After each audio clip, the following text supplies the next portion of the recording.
tape, bro. Grind the tape, bro. Grind the tape. The tape. Let's grind. Grind the tape, bro. Grind the tape, bro. Grind the tape, bro. Grind the tape, bro. Grind the tape, bro. Grind the tape. The tape. Grind the tape, bro. Grind the tape, bro. Grind the tape, bro. The tape. UGA game day, boy, we ball out. Pull up, put the whole conference in the doghouse. Leave them 6 feet, see me on the win streak. All-star status, go coach, and the bench deep. Right. Offense on 10, how we run it? Your best ain't nothing, we gon' send them boys punting. Yep. Black and red, got them dead on arrival. Defense hunkered down for the tie. Hey, you don't want it with the dogs.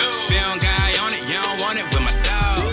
Break it down, play by play, that's the day-to-day. Yeah. They know we ain't come to play, boy, it's UGA. Right. Kirby smart, I cannot play the fool. Back to back, we did not come to lose. Back to back, like we got something to prove. Pay your dues, dog nation on the move. What's up? We doing a little bit different around here. We ain't come to play, we ain't come to play. Shut up and grind the tape. The tape. The tape. We ain't come to play, we ain't come to play. Them dogs in your face. Let's grind. We ain't come to play, we ain't come to play. Shut up and grind the tape. Shut up. Let's grind. We ain't come to play, we ain't come to play. Them dogs in your face. Shut up and grind. Let's grind. Grind the tape, bro. Grind the tape, bro. Grind the tape. The tape. The Shut tape. up and grind. Let's grind. Grind the tape, bro. Grind the tape, bro. Grind the tape, bro. Shut up and grind. Grind the tape, bro. Grind the tape, bro. Grind the tape. The tape. Shut up and grind. Grind the tape, bro. Grind the tape, bro. Grind the tape, bro. Shut up. The tape.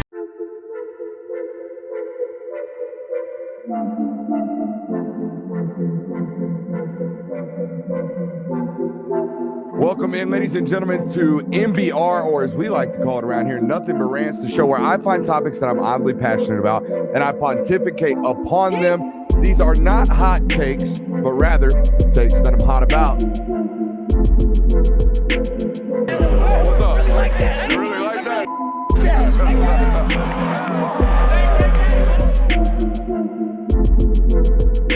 Let's shut up and grind some tape.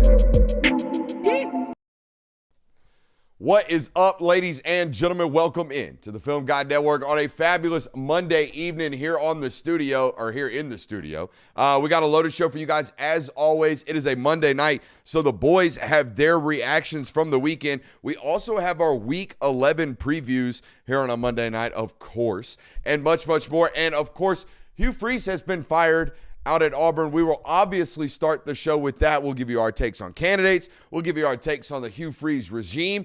If I could possibly summon another possible Hugh Freeze take. I don't know if there is one left in the tank for me. I think I dumped the clip on those for a good 18 months. But we got all of that tonight.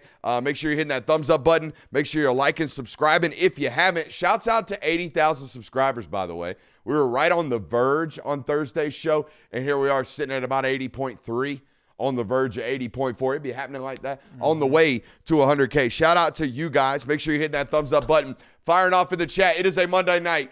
So those who are not absolutely dialed in and 100% committed to the Film Guide Network might not be tuned in right now to the chat. They might be watching us on a Tuesday morning, and that's okay. However they so choose to find us. But that means those that are in the chat right now, the ones I'm speaking to right now, you control the fate of how many new people this gets put in front of. So fire off in that chat. Make sure you're hitting that thumbs up button because we got a loaded one for you. Boys, let's start out there on the plains. I always like to call it the farmland, but I think those folks taking enough jokes right about now. Let's be proper. Let's start out there in the plains with Auburn. They fired Hugh Freeze. Like I said, I've already dumped the clips on these takes. I've been hating on this guy for quite a minute. I think I need to take it easy for a minute, though. I do have some T-shirts showing up tomorrow.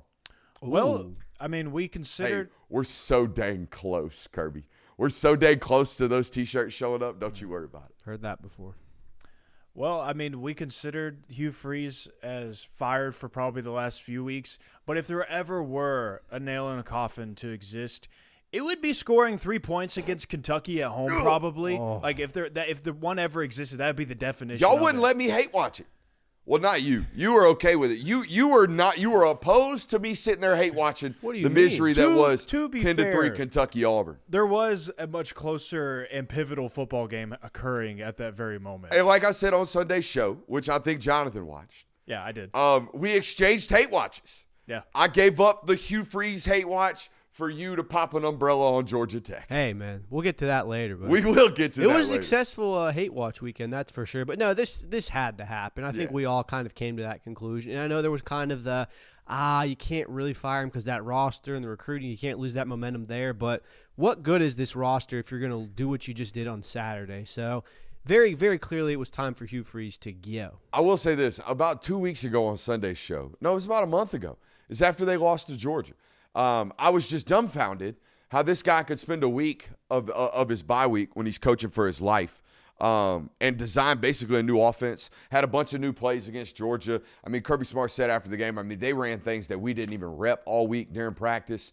And having a week when he's coaching for his life, develop basically a brand new offense. And I stopped myself in the middle of the take, and I'm like, I don't want to call the guy lazy. But what the hell is he doing all offseason? And we all make jokes about the golfing, and everybody makes jokes about the golfing. But when you get fired like this, when they throw you to the coals like this, then all of a sudden all the real stories start to come out about just how bad and how real the jokes were. They weren't jokes. They were true stories. We're out here golfing every Sunday at 1:30. And I love the Burner universe for exposing that. And here's my thing. I am an avid golfer in the offseason. We speak about it very often. I mean, hell, I had a dynamite comparison the other day between Matt Rule and that golfer, who's one set of irons away from being good. I am a golfer. But I'm going to tell you right now, as a football content creator, the idea of playing a full round of golf once a week makes me feel anxious and guilty. The idea that a CEO paid multi-millions of a football program like Auburn was out here messing around and playing 18 and just going to the range on Friday watching dudes swings, crazy to me. He was indeed lazy. You shouldn't even give him the $15 million. You should take him to the court to figure out how to fight that. That's crazy to me. I think it's very fair to say that in retrospect, now that the Hugh Freeze era of Auburn is over, this man very clearly clawed and scratched his way after being disgraced from Ole Miss, tried to claw and scratch his way to get back into the SEC, and once he got there, he kicked his feet up. Honest to God, we've had two SEC football coaches that got paid $60-some-odd million. I don't know how much Hugh got over the 4 years there plus the 15. I don't know how much Brian Kelly got, all right? But it's a lot of money, and they were out here playing golf in the middle of the season. This is crazy to me. When I played ball, and I know this for a fact now, they have data tracking on your tablet. How much you're in your playbook, how much you are watching film, how much you are not messing around as a football player. The idea that we don't have this standard for the guys running the organization is dumbfounding to me. It's probably because they never thought they would have to have it. This is crazy to me. We've watched two football coaches basically be like, yeah, we suck. I'm going to take this here buyout and act like we're so dang close. It's crazy to me. Yeah, and I think that's kind of the warning that needs to be issued to these SEC programs is that, yeah, you may want the big name hire, but you also need to be careful that you're not just one of these next coaches' paydays. It feels very obvious now that these eras are over that Brian Kelly and Hugh Freeze very much wanted to go to the SEC, not because they were so driven to win championships or that they wanted to. They thought they could. They wouldn't have taken the jobs if they didn't, but they were mostly driven by, this is my final payout. This is my retirement. This is what's going to get me to the promised land. And you know what? I might win some games doing it. I feel like that's very evident nowadays. So be careful if you're an SEC program to when you hire these coaches to make sure that you're not just being one of their next big paydays and funding their retirements. I think it's interesting just now thinking about the current carousel of coaches and the potential people that are going to be hired for these open jobs. And outside of Lane Kiffin's name being thrown around, I think that there's a potential for this to be a really fresh resettling of college football because Brian Kelly and Hugh Freeze are two examples of those were two guys that got hired at SEC programs, but they were also two guys that were already prominent names in college coaching. Hugh Freeze came from Liberty. He didn't make a lateral move from another big conference or another major program, but these are two guys that everybody already knew about. We had a lot of data points about these guys. These next onslaught of hires, it feels like a lot of them are going to be some of these new names, kind of reopening college football. It's maybe a lot of different aspects and avenues that this could go down. Or we might just recycle a bunch of football coaches, which I think is more likely. Chris Lowe tweeted this, and I think this should be noted. The new Auburn head football coach will be the Tigers' fourth in 7 years with a total of $52.5 million in buyout money paid to the three coaches not to work. That doesn't quite summon the total amount paid once to old buddy out there at LSU. Why am I forgetting his name? already. Brian Kelly. Brian Kelly. For some reason, I wanted to talk about the grass eater, Les Miles. My brain kept wanting to say Les, and I knew that was not right. Brent. Not Brent. Brian. But no, hey, let's talk about the potential hires because we're talking about, guys getting paid. They're going to pay somebody else. They got to bring somebody in. And it's the same circle and kind of recycling list of names that get put up for all these other football jobs right about now. Lane's already said no to Auburn once, so let's scratch him off the list. We don't have to worry about him. That's down between, you give me that face. Didn't he say no to Florida already? Yeah, but this was more recent. That was 2016, I thought. I thought the Florida no was 2016. The Auburn no was when they fired Harsin. I don't know. I thought I could be mistaken here. I thought he was also being thrown around for the job before Billy Napier got hired. But maybe I'm. Regardless, if Lane Kiffin's going to take another job in the SEC, I don't think it will. Yeah, I don't think it's going to be Auburn. No. But Our sourcing on that situation says we're about 70% positive he's staying at Ole Miss and about 30% chances he's going to Florida. that's what they're telling recruits. What? Yeah, there was a report. There was a couple of recruits that got quoted on Ole Miss right now, and they said the coaching staff is telling us that he's staying. Yeah. Okay, so I thought you were saying he was giving them a percentage on maybe. There's a 70% chance I Man, coach I'm all for honesty. That's a little brazen. No. That's a little crazy. But no, the potential hirings, according to ESPN, here are the names that are legitimate candidates for this job. Sumrall out there at Tulane, Brent Key at Auburn, Eli Drinkowitz at Missouri, Clark Lee up there at Clark Lee and Glenn Schumann. Are which one of those is the most? Summerall's realistic, but isn't Summerall up for the LSU job? Which Lane's saying no there, we think. Summerall seems like a better fit at LSU. I would talked agree. about that. I would agree. You know what? The longer this goes on, the more SEC positions that become available. I feel like Dan Mullen might toss his hat in the ring for one of these jobs, and Auburn might be the perfect place to do that. You bring this up, and I was actually going to just toss this around. I was on a show last night. Shout out Craig McMichael for this one. He brought the point that Cohen and Dan Mullen have crossed paths. They were coaching together at Mississippi State. Strickland also has a tie there as well, obviously. Cohen was a former football coach? He's baseball. Oh, baseball coach. Former baseball coach at Mississippi State, the same time that Dan Mullen was a head coach at Mississippi State.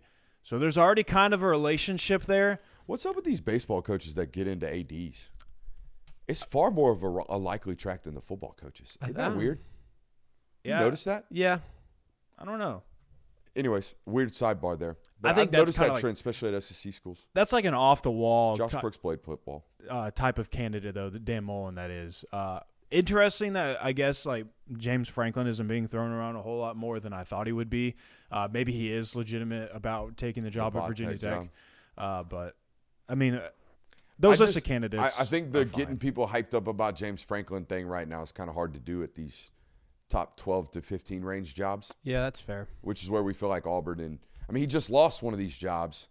Is he able to be up for another one of these jobs immediately? Yeah, Don't you have to kind of go from a top 12 job back down to a top 20, 30, 32 job, back up to the top 12 job? That's normally how it works. That's typically how it works. There are some examples that kind of buck this. I can't think of any off the top of my head right now. But who do Auburn fans want him to hire? Marcus Freeman. Social media, Marcus Freeman. They want Marcus Freeman. Marcus Freeman. Everyone wants Marcus. I actually saw an Auburn message. Has he not gotten a fat extension yet? What are they doing? No, but you would think he would already get it by now. I actually saw. Why are you so surprised? We know this about fandom. We know this irrationality that comes with open jobs. They think they can get anybody. I don't know. This. Maybe it's because Marcus Freeman has already turned down multiple other jobs reportedly in the coaching market, jobs that are better than Auburn. I don't know, Maybe dude. that's why I'm sitting here so perplexed. Gorgeous campus. Yeah, it's real pretty. That's great. Doesn't do a whole lot for you. Where is this job in terms of like its eliteness? I think it's a 12 to 15 range job that gets top 8 resources, but has top 3 expectations because of who their sister school is, and that distorts where the actual goodness of the job ranks. You see what I'm saying? Yeah, I think it's not like other jobs where you really are like you probably should be a 9-3 school every single year. And because you mentioned it before the show, you got 2 losses, games that most people outside of your program expect you to lose on paper, Alabama and Georgia, annually. So we just have to start at 10-2. And by the way, We compete on the trail with those two schools constantly because we're 2.5 hours from one of them, despite the fact that Georgia is out of state, and we share the state with the other one. So it's a really, really tough job from a expectation standpoint and competitive standpoint, but you get a lot of resources. Yeah. You do. There's no doubt. Yeah, it's somewhere in the 12 to 15 range for me, which is very high. Again, there's a 12-team college football playoff here. I think that there's, at a time, 12 to 15 programs that can win a national title or national caliber teams each season. Obviously, they don't have each rosters that, but Auburn can certainly construct a national championship roster with the resources that it has. All right, look, Bama fans, now is not the time to dunk on the little brother school in the neighborhood, all right? So, Graham, I know it's not technically the sister school. Y'all are far superior of a football brand. We know this. Now's not the time to dunk on the Auburn fans. What do you mean? This is the perfect time to dunk on Auburn fans. Dude, no. If you're now a Bama fan, now is the best time ever. As an outside observer, I appreciate that. I really appreciate football programs and fan bases that show up like that fan base does. That fan base is really, really passionate. I mean, one of the sickest environments we've seen in the SEC in recent memory, in my opinion, was the Auburn Cadillac Williams game. It's like a 3-6 Auburn team. You know what I mean? Like, that's what this program is. And that's why I think it should not be – their fan base shouldn't be laughed at. Maybe their administration should be. I'm okay with that because you did hire Hugh Freeze. That's on you. As far as where this job ranks currently amongst the jobs that are available, I put Florida and LSU ahead of them. And honestly, I'd probably put them at a tie with Penn State. I put them pretty – like, as far as, like, where they sit in their conference Didn't they win that split? Didn't Auburn lose that game there, and then Penn State lost the one at Auburn? I'm pretty sure Penn State won them both. Oh, well, then Penn State goes above. I'm just kidding. I'm just kidding. Yeah, I'd put them at a tie. Like, I think that those jobs you could kind of argue equally of, like, that job is superior to the other. I'll tell you what Big Ten people think of Auburn. They think it's like Minnesota. Oh, no. That's what they think. No. Yeah, I got into a very public argument about that with Big Ten. This isn't a fan. This is a beat reporter up there, Ohio State beat reporter. He's like, Auburn is Minnesota. And I'm like, okay. Well, Minnesota had won a title since the 40s, and this one has recently.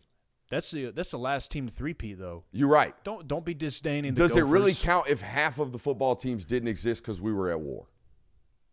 We were at war. In the early 40s? No, it was the late 30s. I think the last year they won the three-peat was 39. America didn't join the Second World War until 41. There you go. Both a ball and book knower. How about that? I like history, man. What can I say? It's a good thing to like. You know what I mean? Who could be the next coach to be fired here? Because I got a couple of names. I don't think there's anyone left I don't think in there's the anything SEC. worth the juice and the squeeze. I don't think we're going to be running down here to the studio to break out the news that a top 5 jobs available. I think a top 12 jobs available. I think it's the last big boy. The Brooks Austin death curse is finally lifted, I think, after this. No. I got my eyes set on Luke Fickell this weekend. I got my eyes set on Luke Fickell. That's a top 30 job. Hey, Wisconsin, what is the difference between Wisconsin and Nebraska? Seriously. I mean, not much Nebraska-wise, but I mean, both of those teams should hold their football coaches accountable to 8 wins on average. yeah, but I mean, I can think of 14 teams in the SEC that are better than Wisconsin. The fact that he's not gone yet, pretty baffling. Yeah, I don't know what they're waiting on. Well, they gave him that fake extension, that Finching, last year. Or this offseason, right? Didn't they give him the old Brett fake extension this offseason? Oh, yeah, they did. Or like, They we gave you did, 2, yeah. but we really didn't give you a bonus. We just kind of was like, here. It'll be interesting. Gone after another home loss is what the chat says. I agree there. Jonathan Smith at Michigan State, would that be worth talking about if it happened? Not really. I also think they should hold off on that one. I mean, come on, guys. It was a tough rebuild. Not only did it tank after all the stuff that happened with Mel Tucker wasn't recruiting. Mel Tucker was portal building. Yeah, it was. So when you crash out after portal building, you got nothing left. So Jonathan Smith, will you do me a favor? Will you check Michigan State's 2026 recruiting class? That'll indicate everything to me. Because last time I checked, they had Mo. They had a little bit of momentum on the recruiting show for the first time out there in Spartan World in a long time. I think Shane Beamer's fine out there in South Carolina. I don't think Norvell's getting cooked. They're flipping commits out on the trail down there at Florida State. Norvell will right now. make it through the season, I'm pretty sure. What you got on Michigan State? They are 35th right now. You can't fire that guy. That's the best they've recruited in 5 years at Michigan State. You can't fire that guy. Yeah. I mean, you can. And go do what? Go beat LSU, Florida, Auburn, Penn State, Arkansas, UCLA, Oklahoma State. Do we stop now and add No, that yeah, in the look, mix? the future. You know what I mean? In The terms outlook, of like, and you're certainly not a top job if that happens. But yeah, at some point, this is not the year to get in the mix. Is all I'm saying. agree. Oh, I completely agree. I do think that you should not fire your coach if you're not one of these premier names at this point of the season, given Sark- that everything that's happened. But there's also enough records that are out there that are bad enough that could be grounds for fire. Sark talked about this today and going on a 2.5 minute rant about basically defending buyouts, which I'm here for. If you're going to sign a guy to an 8-year deal, you got to pay him. Like, that's the deal. If you fire him 3 years in on an 8-year deal, Bubba, you got to eat that. That's just the way that is. That's bad negotiation tactics on your end, on the front end. So it is what it is, bad business. But he did go on to say at the end of this that this is just kind of like the nature of the business. And I don't understand. He basically said, like, I don't understand what these people expect. You fire a football coach, who are you hiring right now? And he said that's how he ended the questions. Like, you fire a football coach right now, one of these top jobs, who's your candidate? Who are you going to get? One of the guys that just got fired at the other top jobs? Because honest to God, like James Franklin, in my opinion, should get real consideration at Auburn. I think he should. I agree. And he just got cooked at Penn State. You know what I mean? So it's just a weird time right about now. Hey, any pushback on this ranking of jobs? LSU, Florida, Auburn, Penn State, Arkansas, UCLA, Oklahoma State, Va-Tech, Stanford, Oregon, UAB, Colorado State. Oregon. Or Oregon State. My bad. I was zooming through those. I think Virginia Tech you could make an argument that they might be a little higher just because the 5-hour Fan base is nuts. 5-hour radius. And 5-hour fan radius. base. Let's move them up above UCLA I like that. and then bump UCLA and Oklahoma State down. I like it. We good there? Yeah. Good with it. And there's not good enough candidates to fill all those jobs right now, I don't think.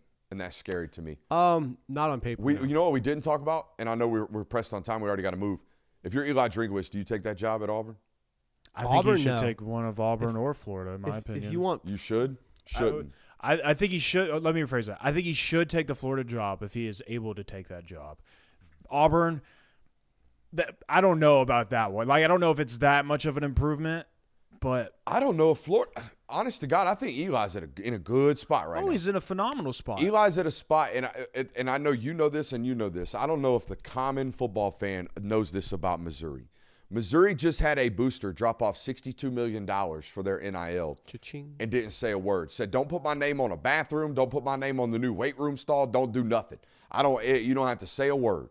Got that. He just got the state legislation to rebuild their entire NIL to where they can pay high school kids that are in state. By the way, St. Louis, Missouri, pretty good with regards to talent, right? So there's that. Not only that, they just spent, $350 million rebuilding their entire West End zone and all their football facilities. Mm-hmm. This is not a bad job. Like, Missouri is not what it was when they just got – they fired Barry Odom at 8-4. They expect 10 wins right now. They expect 9 wins right now in Missouri.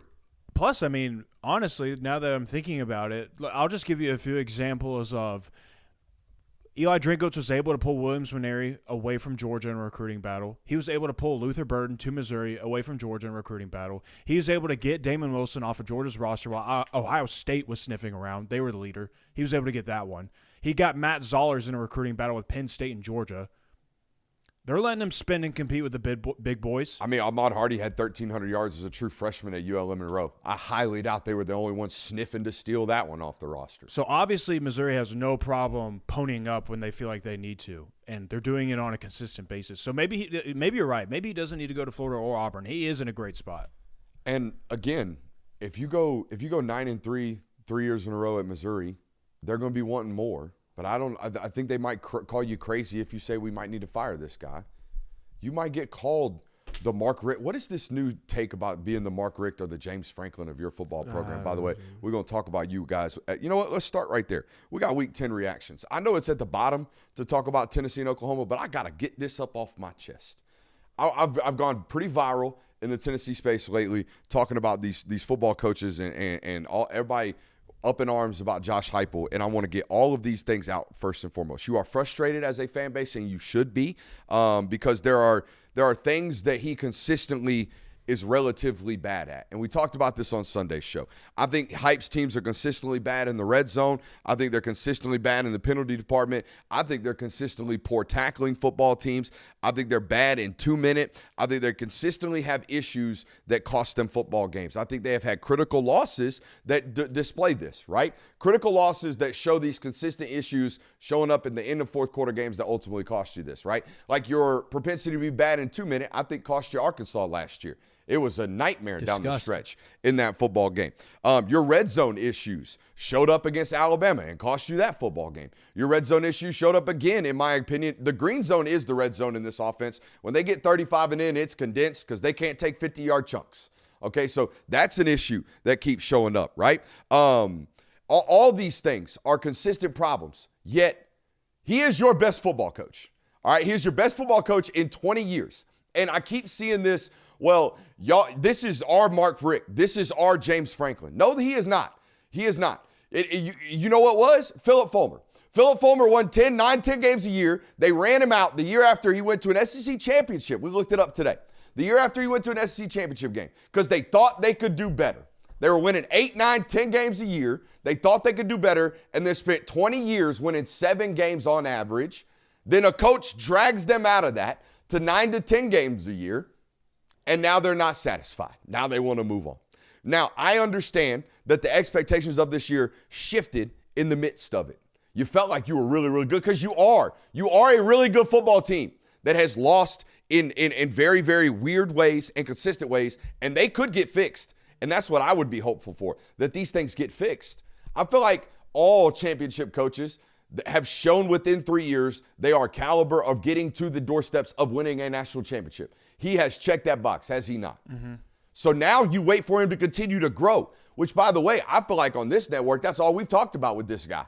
All we've talked about all offseason is how much this guy has grown this offseason with regards to his offense. Continue to allow him to grow. That being said, all of those consistent issues, they need to get addressed. There is no doubt about that. Plus, I mean, for Tennessee, like, your biggest hope is that eventually you're going to match things up and you're going to get a defense like you had last year and you're going to get an offense like you've had this year or an offense like you had in 2022. And at that point, yeah, you can make a run at a national title. You'd be a national title contender. I mean, those are the things that were lacking in either of those years. So you get consistently great quarterbacks, or at least you recruit consistently great quarterbacks through that program every single year. Heupel has shown that. And then you're also getting attention from the top receivers in the country every single year. So, like, the offense is going to be fine. It's just a matter of picking up the defense right now. And so I think Heupel provides a lot of consistency in that program, and that is something that they did not have for many, many years. And look, Tennessee fans, I don't think we also need to ignore the fact that there are problems within your roster, within your team that are hindering you from winning games. The problem with college football fans is that when you look at a problem, you believe that removing the head coach is the ultimate solution and will fix all those problems, when most times it automatically makes those problems that much worse because the leadership then gets gone, the culture has to be rebuilt, the recruiting staff has to do a whole overhaul of everything. So the idea that, we just got to move on from this guy and all of our problems will be solved is ludicrous. You hit the nail on the head with that word, culture. This football team was in the headlines all year for culture dub after culture dub, just winning the whole offseason with, damn, they got a football team. They are doing it the right way. They are staring these hostile negotiations down in the face and saying, nope, you can get up out of here, ultimately to the betterment of their football team at the quarterback position with regards to Joey over Nico. So, yeah, I am one of these guys that was like, going into the year, we talked about it, 8-4 with the weaponry. Yep. And the weaponry looks great right now. And it's developing. It's only going to get better. So I think they've overshot expectations. Now, in the middle of the year, I am also for the criticism of the football coach with the way that they lose football games. It's fair. You cannot be a national championship football team and be in the 90s consistently in penalties. Nope. You just cannot. And I know that they play with a lot of pace, and that causes a lot of these problems, and they're never going to stop that because it also creates a lot of their explosives and a lot of the good stuff that happens for this football team. But the defense, the tackling, it's always been a problem. The explosive nature, the explosives allowed by this defense have always been a problem. And that stuff needs to be addressed. There's no doubt about that. I mean, that really took the head on Saturday. Yeah. I mean, I think in a lot of these losses that they've had, some of the consistent problems that they've had since he's been there are the reasons that they lose football games. We didn't even talk about the random defense not showing up against South Carolina in 2022 prior to Hendon getting injured, right? We didn't talk about the random offense not showing up in the swamp in that same season. That was all right? 2023. Or 2023. Like, I understand Joe Milton. That's explainable. He had that almost guy, 300 that guy had passing those yards moments. that game, too. Did he really? You went back and looked at it? Yeah, I mean, he was ripping. He's throwing picks too, but Yeah. And again, the recruiting is moving up at the wide receiver position. I hate why is and not everybody's going to fire Mark Richt and go win a national championship within 5 years. That's not how that happens. Most of the time, you fire the 10-win coach and you end up 7 wins. Yep. That's most of the time what happens. So there's that. Let's get into these Let's get into the rest of our week 10 reactions. What do you guys want to talk about most? Because I know we've already ran past the time. I think this Texas versus Vanderbilt game is worth talking about because the score did not reflect how much of an ass beating that was. Now, credit to Vanderbilt for, 21 unanswered, making it close. In the fourth quarter. Almost had a chance to get the onside kick and win that game, but I don't know about you all. Watching that game from the outside, Vanderbilt on both sides of the football looked a step slower than Texas all over the field. Well, I think it's worth mentioning, too, because a question that we have consistently asked about Texas is, can you learn how to finish games? And you look at this one, it's like, oh, another example of Texas not being able to finish games. They gave up 21 unanswered points in the fourth quarter, had opportunities to put the game away, didn't finish. Well, they had a 10-play drive in the fourth quarter that resulted in a missed field goal. So at that point, you were a field goal away from putting the game away. If you get those 3 points, it just didn't fall your way at that point. And then Vanderbilt goes and makes some incredible plays to get it in a position where maybe they can make something crazy happen. I do think there is some things to talk about in the secondary out there at Texas. Sure. Yes. Like that explosive late in that football game cannot happen. Now, that being said, Georgia almost had it happen to them too. Yes, they did. Like we've seen this in college football. Eyes get lazy, games get tight late, and you bust the coverage, and now all of a sudden the game is really, really tight. I feel like Jeremy Johnson had a tweet about this the other day, friend of the show. It's like it feels, and we've always talked about it it feels like a Sunday conference, but it also feels more like a Sunday conference in the sense that no lead is safe. Like Texas has been on both ends of this. Yeah. Texas wiped a lead away quick against Mississippi State within 10 minutes, and they had a lead wiped away against them within 2 week span. So no lead is safe in this football game. I wonder how much of that, when you look at the game log and see how many totes Cedric Baxter got, I feel like they're still working him back from a hammy tightness strain. We've known over the years with Texas that's their key to icing football games, man, the big boy being able to actually tote the rock late in ball games for them.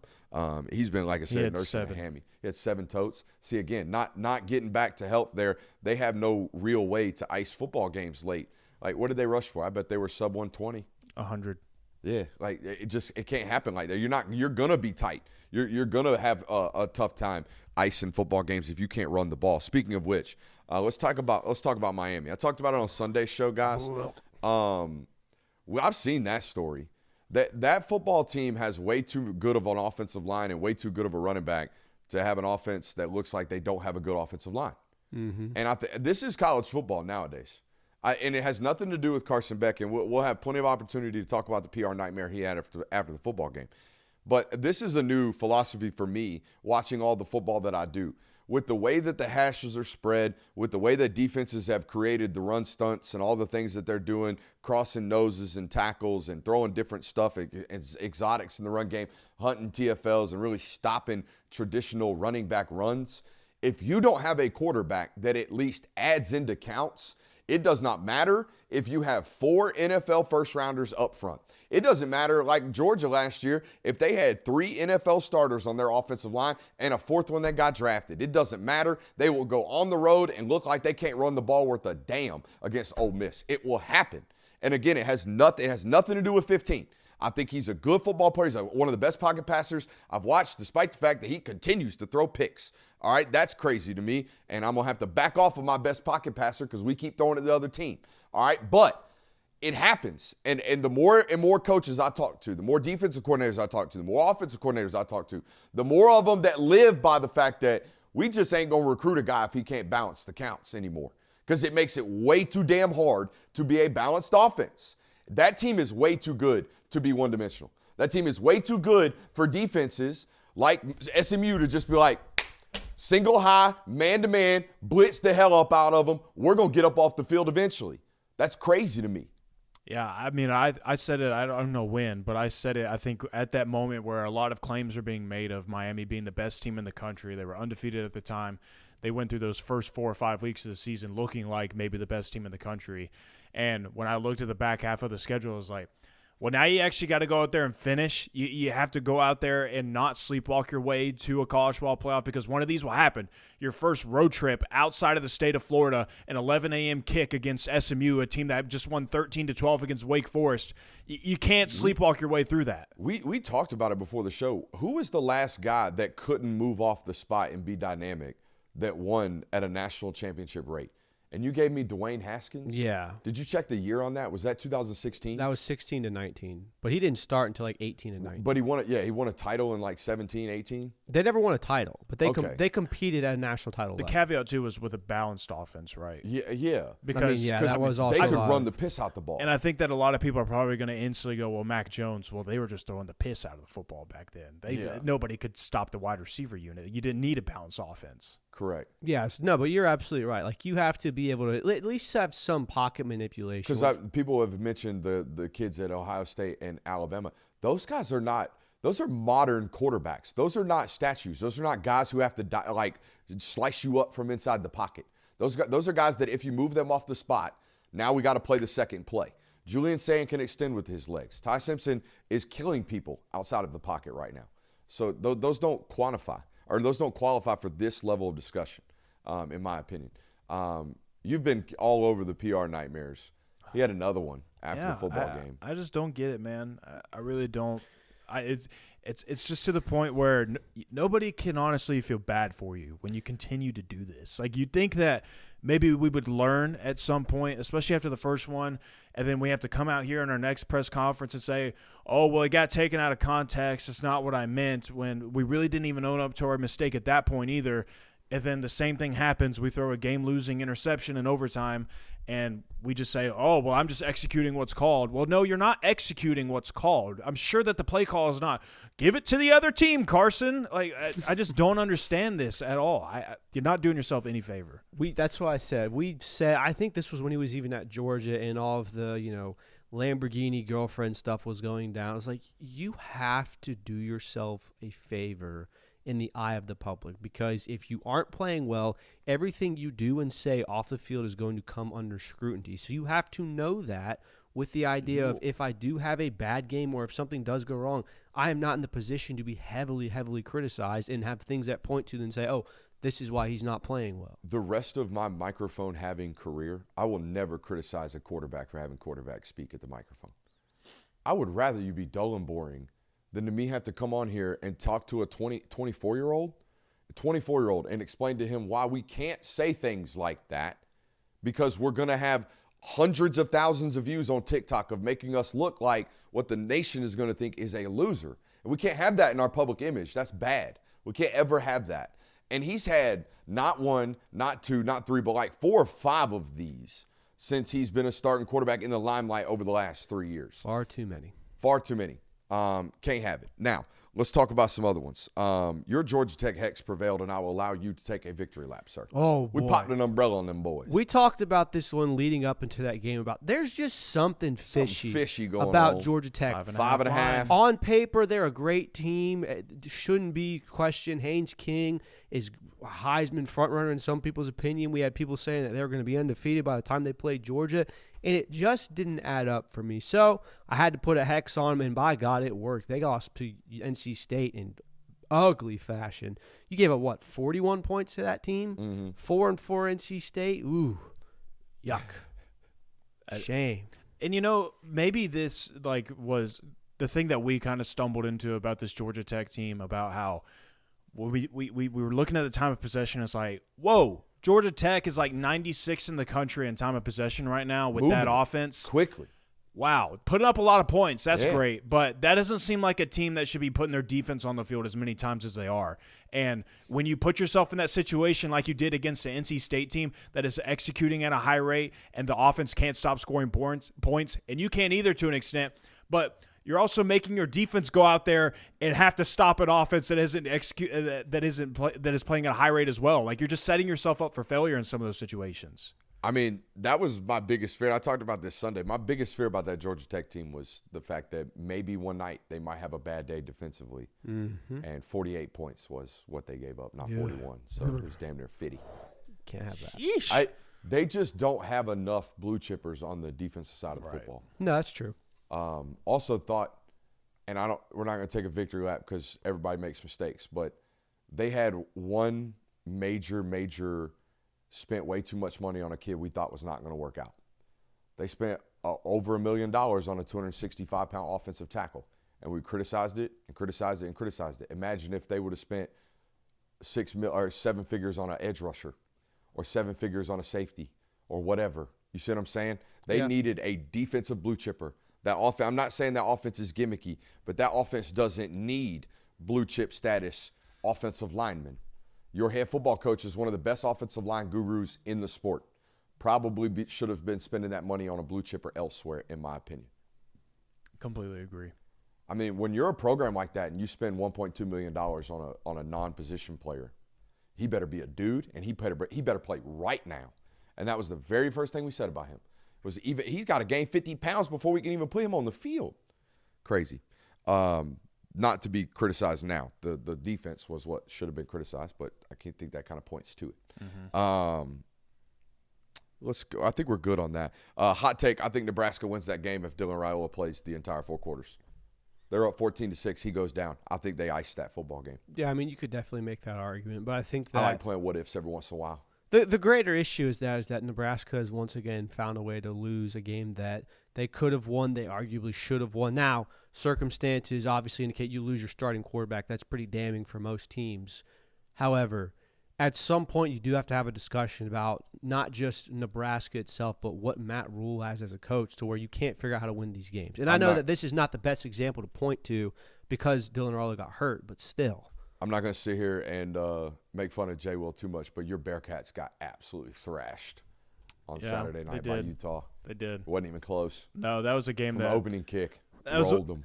It was really unfortunate for us because we needed a late night game to just kind of tote us on the way home, and it was hey, the World Series went extra innings. This game isn't going to be close, so yeah, we'll turn on the World Series instead. It was one of those. So, yeah. Honestly, it got to a point there midway through the third quarter. We're in swampland getting no service, and I wasn't even mad about it. Yeah, I was like, we're missing that one. Probably not a bad thing. Go Utes in the chat. How about that? Nice, man. Nice. Shout out to the Ute fan in the chat. We're growing, boys. Make sure you're hitting that thumbs up button, liking the stream, firing off in the chat. We got a lot of games to preview in Week 11, boys. Let's start off with where game day is going. BYU at Texas Tech.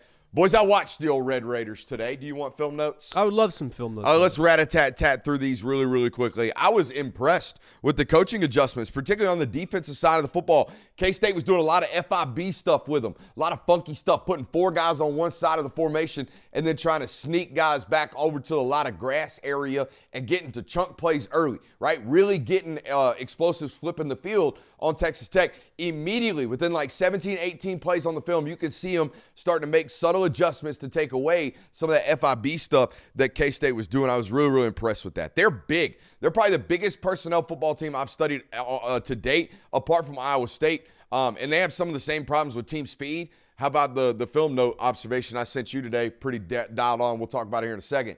They are a true base personnel football team.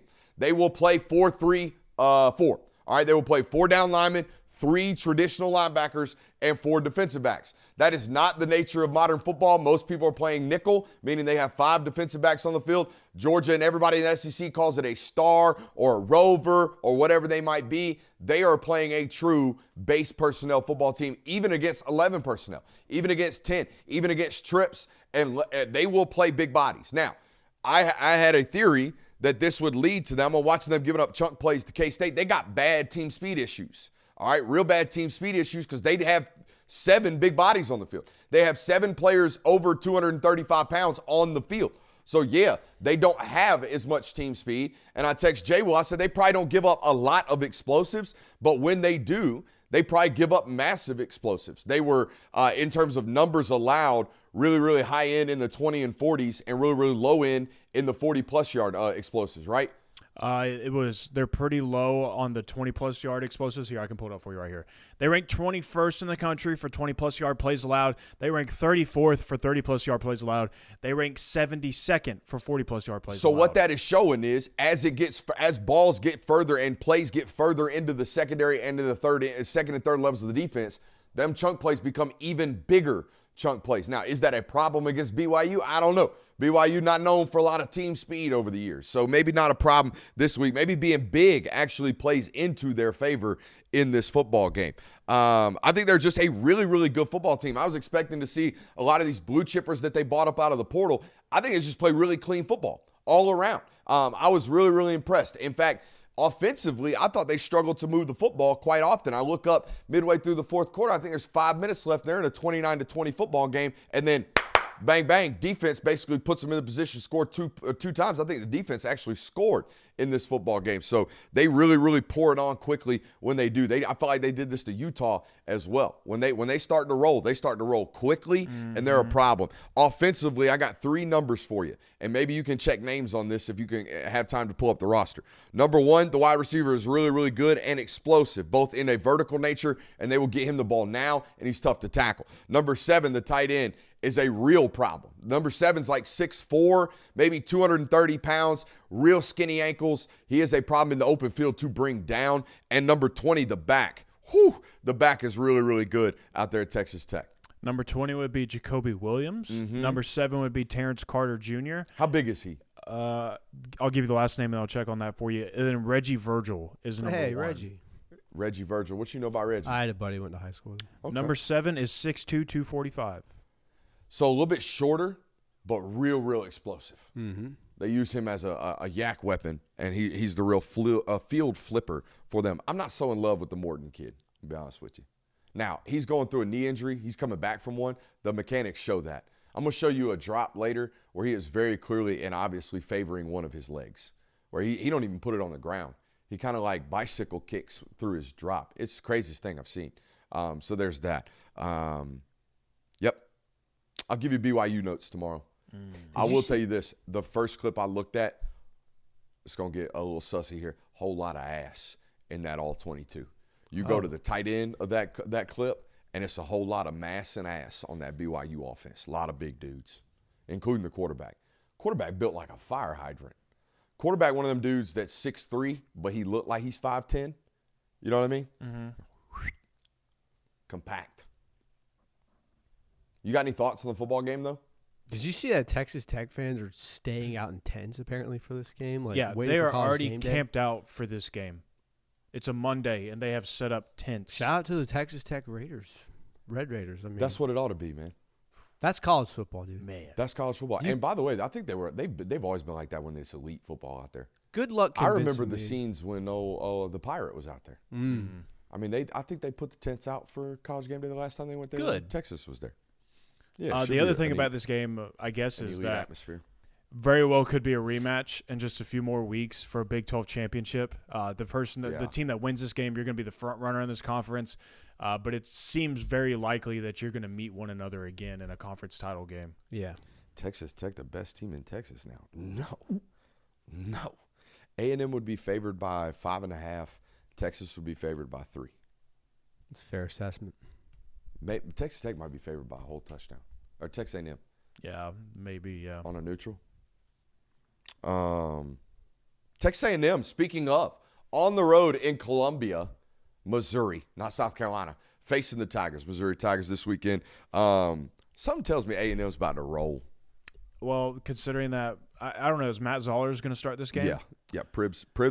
I think he's done. Well, sounds like it wasn't as bad as they thought. Oh, that's not going to good. require surgery. Looked like that thing broke a did. Oh, yeah. But it sounds like it may be dislocated. Oh. And they might have put it back in place, put him in an air cast, might be back by the end of the season. Either way, he not playing. He not playing this weekend. It's going to be Matt Zollers. By the way, sneaky take, Matt Zollers is the most talented quarterback in that room all year. I wouldn't doubt it. Has been. I would not doubt it one bit. But all things considered, that this is about to be your first start in the SEC. And Yeah, go face that Elko defense. Go face potentially the best team in the conference, buddy. Like, let's. But let me say this: if Pribbs was playing in this game, I still wouldn't like the matchup for Missouri. No. I don't like it one bit. As great as Ahmad Hardy has been, even in these big-time matchups, he really hasn't been that much of a factor because teams are just taking the run away from Missouri and forcing it on the quarterback. Exactly. And it's put them in some stressful situations. Now, the defense has been great for them. They've been able to get them off the field. We'll see what they do and what Damon Wilson and Zion Young were able to do against a guy like Marcel Reed in that offense. But speaking from a Texas A&M defense standpoint and a Missouri offense standpoint, I do not like this matchup. Yeah, I mean, Texas A&M has the 28th ranked defense rushing in the country. So you'd have to imagine that if you're going to try to Ahmad Hardy your way to an upset here, they're going to shut that down pretty quickly. It's going to take Matt Zollers making some plays for that to happen, and that certainly favors Texas A&M. I will say something to pay attention to in this game. Texas A&M is currently ranked 112th in penalties, while Missouri is 20th. Yeah. So there could be some pivotal moments and drives extended just by penalties and mistakes on the A&M side. That said, I think that you're still facing a massive uphill battle. Is there for Missouri. any way that these edge rushers in Zion Young and Damon Wilson and this defense from Missouri can create enough havoc to cause this to be a sweater in the fourth? I think this defense is stout enough to never count Missouri out the rest of the year. No matter what this offense looks like, they can 21-17 a victory in this conference. And I think we've seen enough throughout the season that Marcel Reed, while he might be the most electric playmaker in the SEC, will also give you 2 or 3 turnover-worthy plays a game, and you have to take advantage of those. And when you do, you have to score points. We saw LSU get the turnovers, just couldn't do anything with points afterwards. I mean, yeah, you're 2 strip sacks from Damon Wilson and Zion Young away from that game being very interesting, or any game being interesting. Those guys, they'll put you in some sticky situations for sure. I think they did a decent job buying out Vandy. It sounded loud. Now, ESPN and ABC do a real funny thing with the audio tilt. Yeah. Like I told you, I felt like Saturday night, Kirk Herbstreit in the third quarter was calling that game from Oklahoma's band. It sounded like that. I mean, there's 95,000 Tennessee fans in that place going nuts, and it sounds like we're listening to the Oklahoma fight song for Boomer 2 Sooner, quarters. baby. I mean, good Lord. I hate how ESPN does that. It makes it feel so distorted for the person at home. They basically just tilt the sound noise off of who is winning, and that's not what you should be doing, in my opinion. Right. You should be portraying the atmosphere that is actually at hand, not distorting it. That's a sidetrack and a sidebar out of nowhere. But, yeah, we'll see. I think Missouri has a chance to defense this way, but you know how I feel about A&M. I think they're legit. Are you sold on them yet? Or I know it's a bye week. Sold on them for what? You still are they a playoff team? You good? We'll see. We'll see. Okay. I think the take remains. Yeah, the take remains. We'll see. I mean, they didn't play on Saturday. Why my opinion change? I got a take for you, boys. LSU at Miami, 7:30. Or whoa. LSU at Alabama. Where'd Miami come from? LSU at Alabama, 7:30 inside Bryant-Denny Stadium. Guys, I think it's very possible that both Auburn and LSU experience quite a serious uptick after leaving or after having their football coaches fired. I don't think Billy Napier's kids disliked him. No. In fact, I think they fought their tails off for 18 months to save Billy Napier's job. That being said, I could imagine a substantial portion of the Auburn roster and LSU roster looking at that football coach and be like, I don't really like this guy no more. And then they fire him, particularly at a program like LSU, where the interim football coach in Frank Wilson is his name. This is a Louisiana football guy. This is a Louisiana man. He has spent the last 10 days draping himself in the state. And guess what? I looked it up today. This roster, boys, 53 football players from the state of Louisiana. All right? I would imagine we see some pride. I don't think we saw that in the second half against A&M. I don't think we saw any pride. I think we saw a lot of laydown. And the more and more footage that came out of the sideline of that football game, I don't think my man Garrett Nussmeier was very happy with his football coach. No. Right? We got a brand new offensive coordinator. Maybe there's some juice found there. All that being said, Alabama is a very, very good football team, particularly when at home. So, yeah, that obviously creates some concerns for me. Yeah. But I do think there is a likelihood that this football team might play a little harder. Not only that, but I think, too, like, considering the guys that you have on your roster, I think it's their only option. Like, we don't have an option to lay down and let this season die out because Garrett Nussmeier, we have no more time. Like, we have to finish out this season. We have to up our draft stock as much as we possibly can at the end of this year. Whit Weeks, the same thing. Harold Perkins, the same thing. Some of those wide receivers. Here's a take. The entire roster. The entire roster's in a free agency mode right now. Yeah. All of them. Every single one of them's in a bad year. Whether they are going to the NFL draft, trying to put good tape on against Alabama, or whether they are about to enter the transfer portal and have their college agent sell them out for the highest NIL bidder.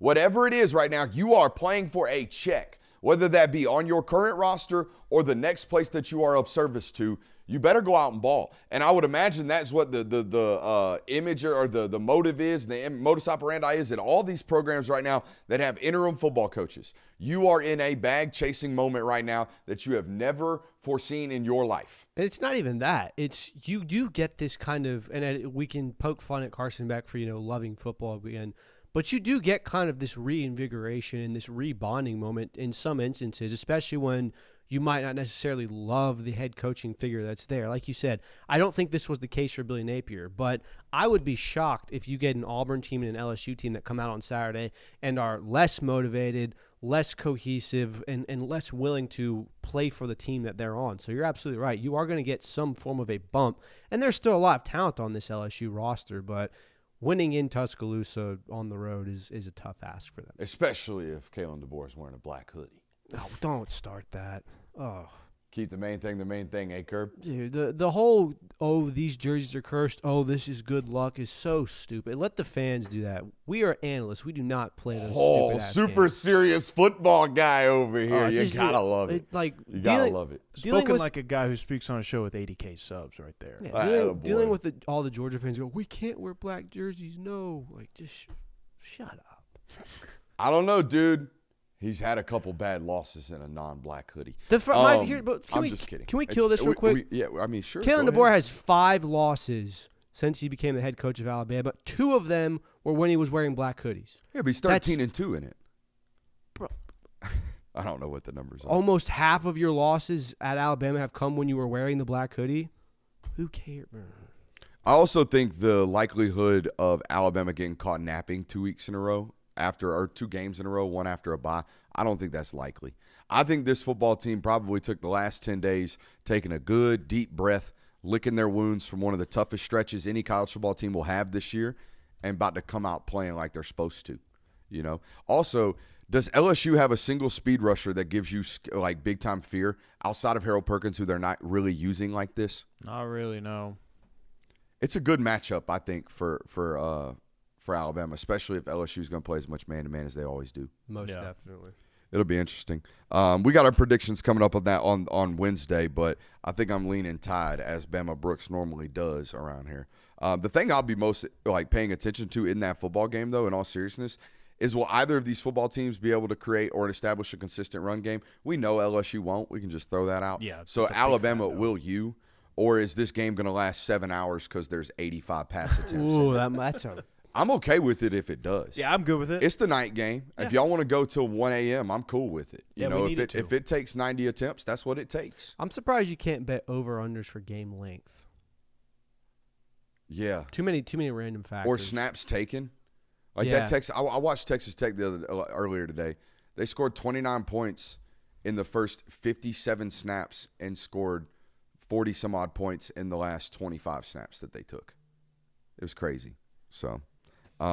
be very interested to see that football game. Hey, last one we're going to take a look at before we go to the local hour. Oregon at Iowa.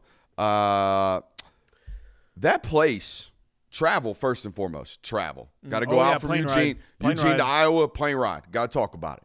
But in all seriousness, that stadium, Kinnick Stadium, 69,000. Nice. 69,000 and right on top of you. Have you ever noticed this about Iowa Stadium? Them bleachers there is no sideline, there is no end zone. They probably don't build another stadium like that anymore. Right. No. I mean, it is it just got built out on top of. You know what I mean? That and the line's 5.5 in favor of Oregon. Sneaky.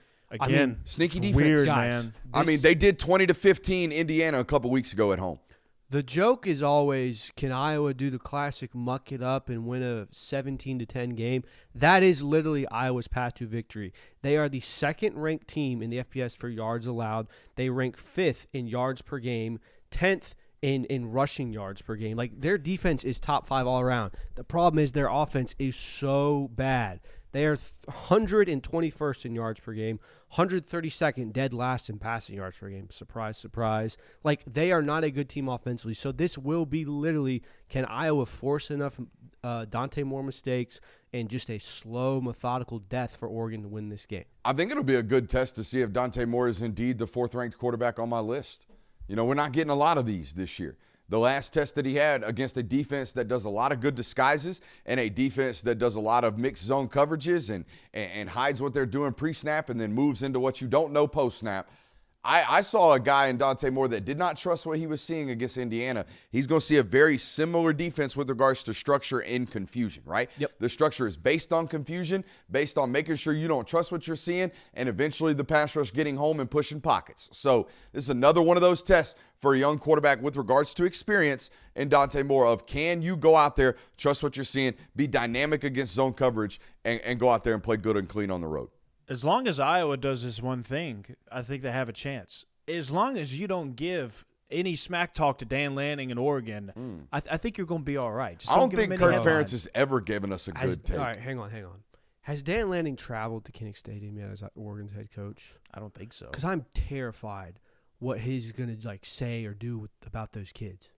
Oh, no, that's not coming out. You can't do that. What if he's like, yeah, wave at the kids.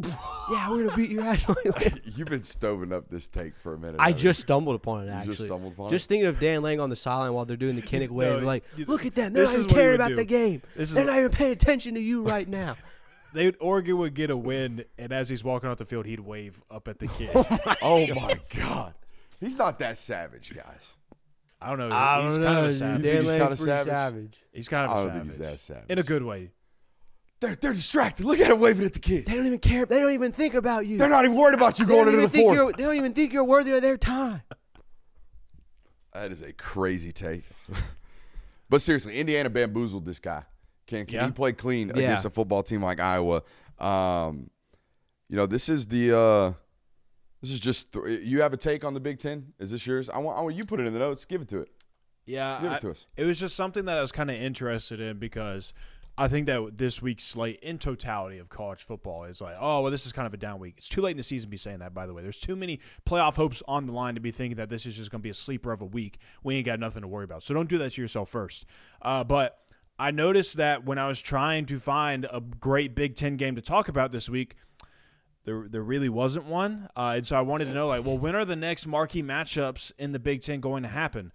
There are 3 top 25 matchups remaining in the Big Ten for the remainder of the year. Those 3 matchups right now are Oregon versus Washington, Ohio State versus Michigan, USC versus Oregon.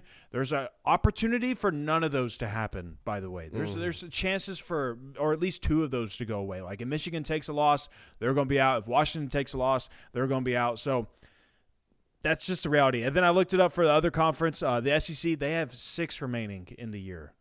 So Oh, and that's with that November cupcake. with one less conference schedule. Yeah, that's with that Or one less November conference game. matchup against Charlotte that's annually scheduled. Yeah. And still twice as many top 25 matchups. Yeah. But Jonathan, that's only because the AP top 25 is rigged. biased and it's rigged.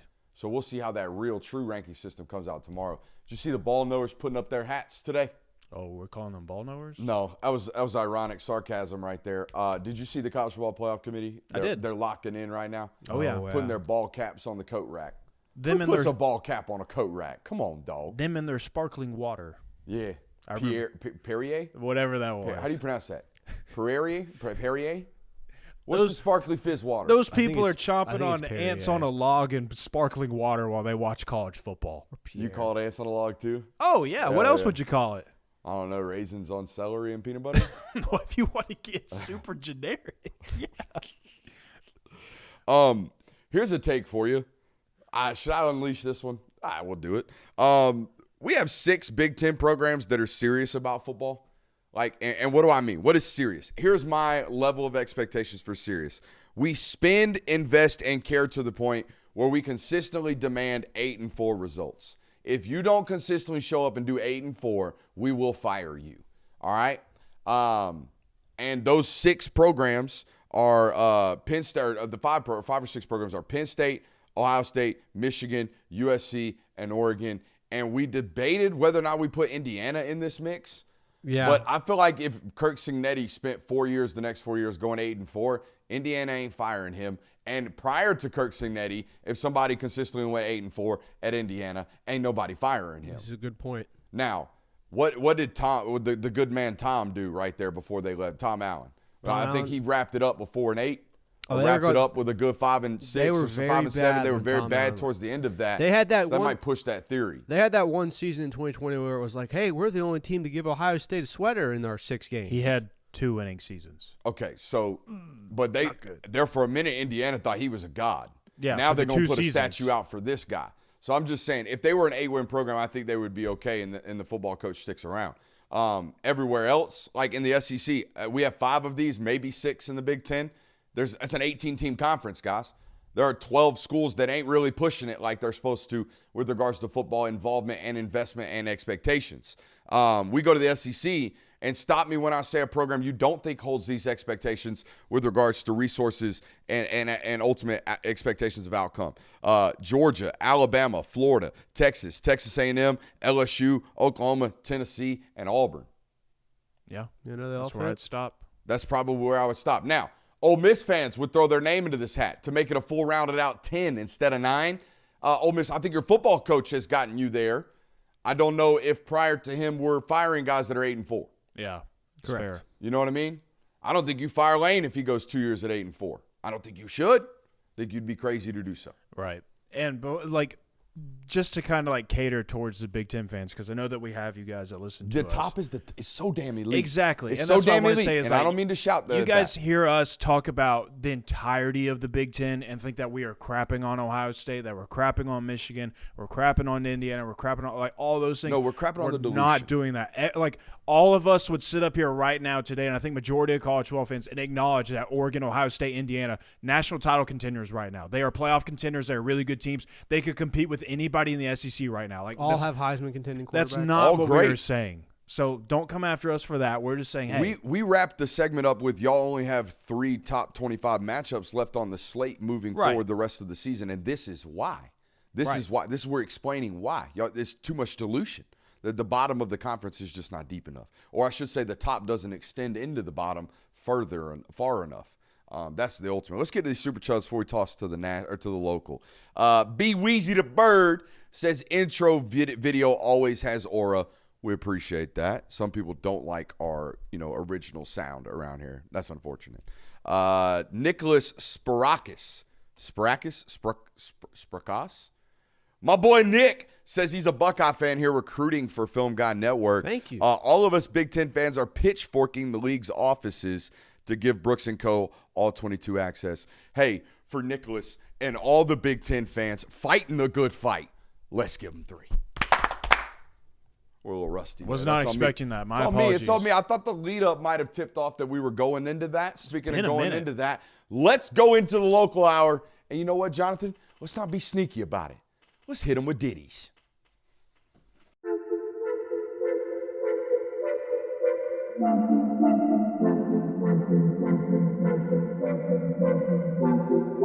Welcome into Talk the Dog, the show where we find a bone to pick and a take to give. These are not hot takes. These is dog takes. Can I talk that dog? What's up? You like that? You really like that?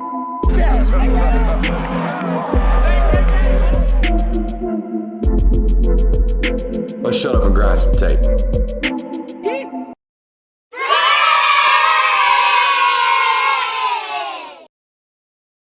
Let's shut up and let's grind. They just had the opportunity to put it in the box. All right, your deep pass about to get compromised. Raylan, I want to see you finish right there. I want to see you finish on that big guy. All right, did we nut that?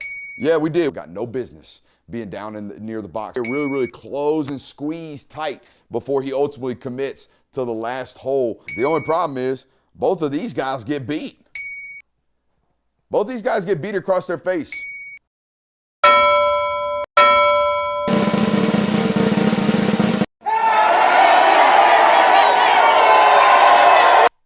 All right, look, I know I say a lot of things around this network that are a little sus, but getting beaten our back end is not, is that bad? Is that sussy? You doubled down. All right, how about getting beat across my face? I say that in every episode. I think it was more the fact that you said these two guys are getting beat. They're getting beat right across their face. Yeah. It's tough. The What pause. what and innuendo is that? brother. I don't think we need to spell it out on this. We do. I'll have let you children have that watch the talk show. with somebody else. Don't know if that should come You'll from me. learn when you're older. Hey, we got a load of local out for you guys tonight. It's going to be a great one. Shout out to the people who showed up at the tailgate. We'll talk about that today. Georgia, Florida reactions from both me and the boys as well. We've got game balls to give out. I've got defensive film notes and all kind of good stuff. And we're going to get into a Mississippi State preview here as well. Kirby's got a realization about this football team. Mm-hmm. That'll be fun. And we're going to talk about what we did Friday night as well. Went down to Wintersville Classic down there in Valdosta and watched a damn good football game down there. Make sure you're hitting that thumbs up button and fire it off in the chat. We got a loaded one for you. It's going to be a great time here today. Do you want to give some shouts to our friends over at Sleeper real quick? We ought to handle some business here while we got some people. Let's handle some business and give a shout out over to our friends over at Sleeper. Thank you to Sleeper for supporting us throughout this college football season. If you haven't been paying attention, you don't know what it is yet. Sleeper is a fantasy and real money gaming app that is focused on bringing people together through sports and gaming. It's one of the best ways to do it. Sleeper has become one of the fastest originally growing fantasy platforms in the world. It has over 6 million active users. Those numbers are based on 2023, so I would have to imagine those numbers have only gone up since then, while earning some of the highest levels of engagement per the industry. It's currently operational in more than 25 states. If you head over there today and use promo code Brooks, you'll get a 100% deposit match up to $100. That is promo code Brooks. Thank you to the friends over at Sleeper. Promo code Brooks, 100% deposit match. Again, promo code Brooks over there with our friends at Sleeper. Make sure you're supporting those who support us. It's very, very important. All right, very, very important. Two things pay the bills around here: subscription fees and support for those who support us. All right, not subscription fees, subscription numbers. Everything around here is free, except for that Film Got Fam club in there on YouTube. That's only like, I think, $1.99 a month. I think it's 99 cents a month. We don't charge a lot over here on YouTube. So, yeah, good stuff. Make sure you're supporting those that support us. Let's talk about this Georgia and Florida game. First and foremost, let's knock out the injury news from the football game. Was at Kirby Smart's press conference today. Jordan Hall going to be, quote, out for a while. Expect Chris Cole back. Still haven't figured out what that injury quite is.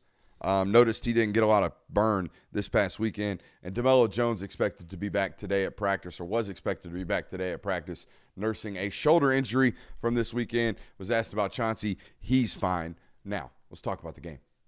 Thoughts? I broke this up into two categories of good and bad because I think that there's a lot of good to take away from it, more so than you've had in games past. I think the biggest hindrance we've had for Georgia teams throughout this season is third down production on defense. Florida started out 0 for 5 and finished 2 of 11. Like, they were fantastic on third down in this game. Yes, Brooks. Florida's poop on third down. That's fair. So was Auburn, and they were great on third down when they played. Wow. Point. What a great rebuttal immediately. Yeah, so nice. I mean, like, you asked Georgia and you came out and said, hey, can we please stop this team on third down? You did. So hats off to them. Someone should have predicted that. Oh, I did. Oh, good job, Jay. Well, they had a fast start on both offense and defense. Now, the What the fuck was that? It was such a useless self-pat on the back. Sorry. Boss says last week we need to promo more. We need to promote ourselves more. I promote myself, and I get scolded. What's that? What's that about, Christian? Joey, you're right, dude. I support you. No, you had good starts on both sides of the football. Boy's got a lot of energy tonight. Boy's got a lot of energy tonight. I like it. I felt like you Saucy. I felt like you got the answer to that. While he did have a pretty catastrophic mistake in that first half, Noah Thomas is a very viable option at X and is fully capable of making plays for you.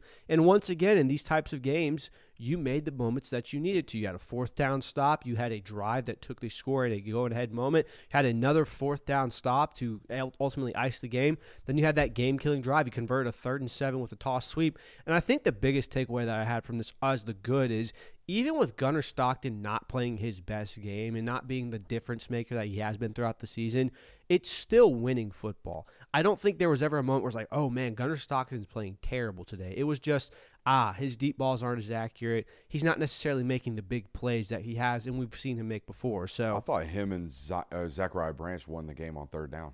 Oh, absolutely. Yeah, But there were all the conversions in my memory were all 1,000% 14 hooking up. 1,000% correct. I just didn't feel like he was a difference maker. No, we talked about it on the ride home. We felt like it was Gunner's best games are going to be the games where he is a playmaker, where he hits that pass to Landon Roldan, right? Where he hits that pass to Oscar Delp. Yep.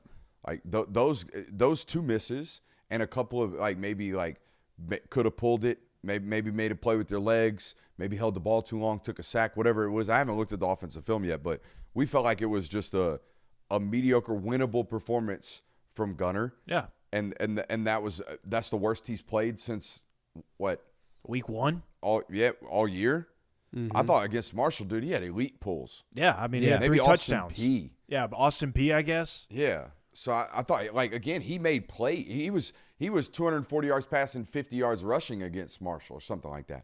So I think it was an interesting football game. Yeah, now we get into the bad. I felt like more so than ever this season, you shot yourself more in the foot than you ever have all season. You shanked a punt, busted coverage that immediately led to a touchdown, the drop pass that led to an interception, inopportune penalties. You had bad snap that ultimately killed that drive, pinned you in your own end, gave up a second 20 on a QB draw. All things where it's like, that cannot happen, and it should not happen. And once again, we're sitting here saying that, man, this Georgia team once again is playing with fire. And I feel like we all know at some point it's going to burn them if they keep doing this. Thank God it hasn't done it more times than it has, but not great. Defense didn't help themselves out with regards to busted coverages, but, man, they got screwed with early field Yeah, they position. did. in that Yeah, they football did. game. My God. Yeah, A not pick very and a good shank complementary punt. football.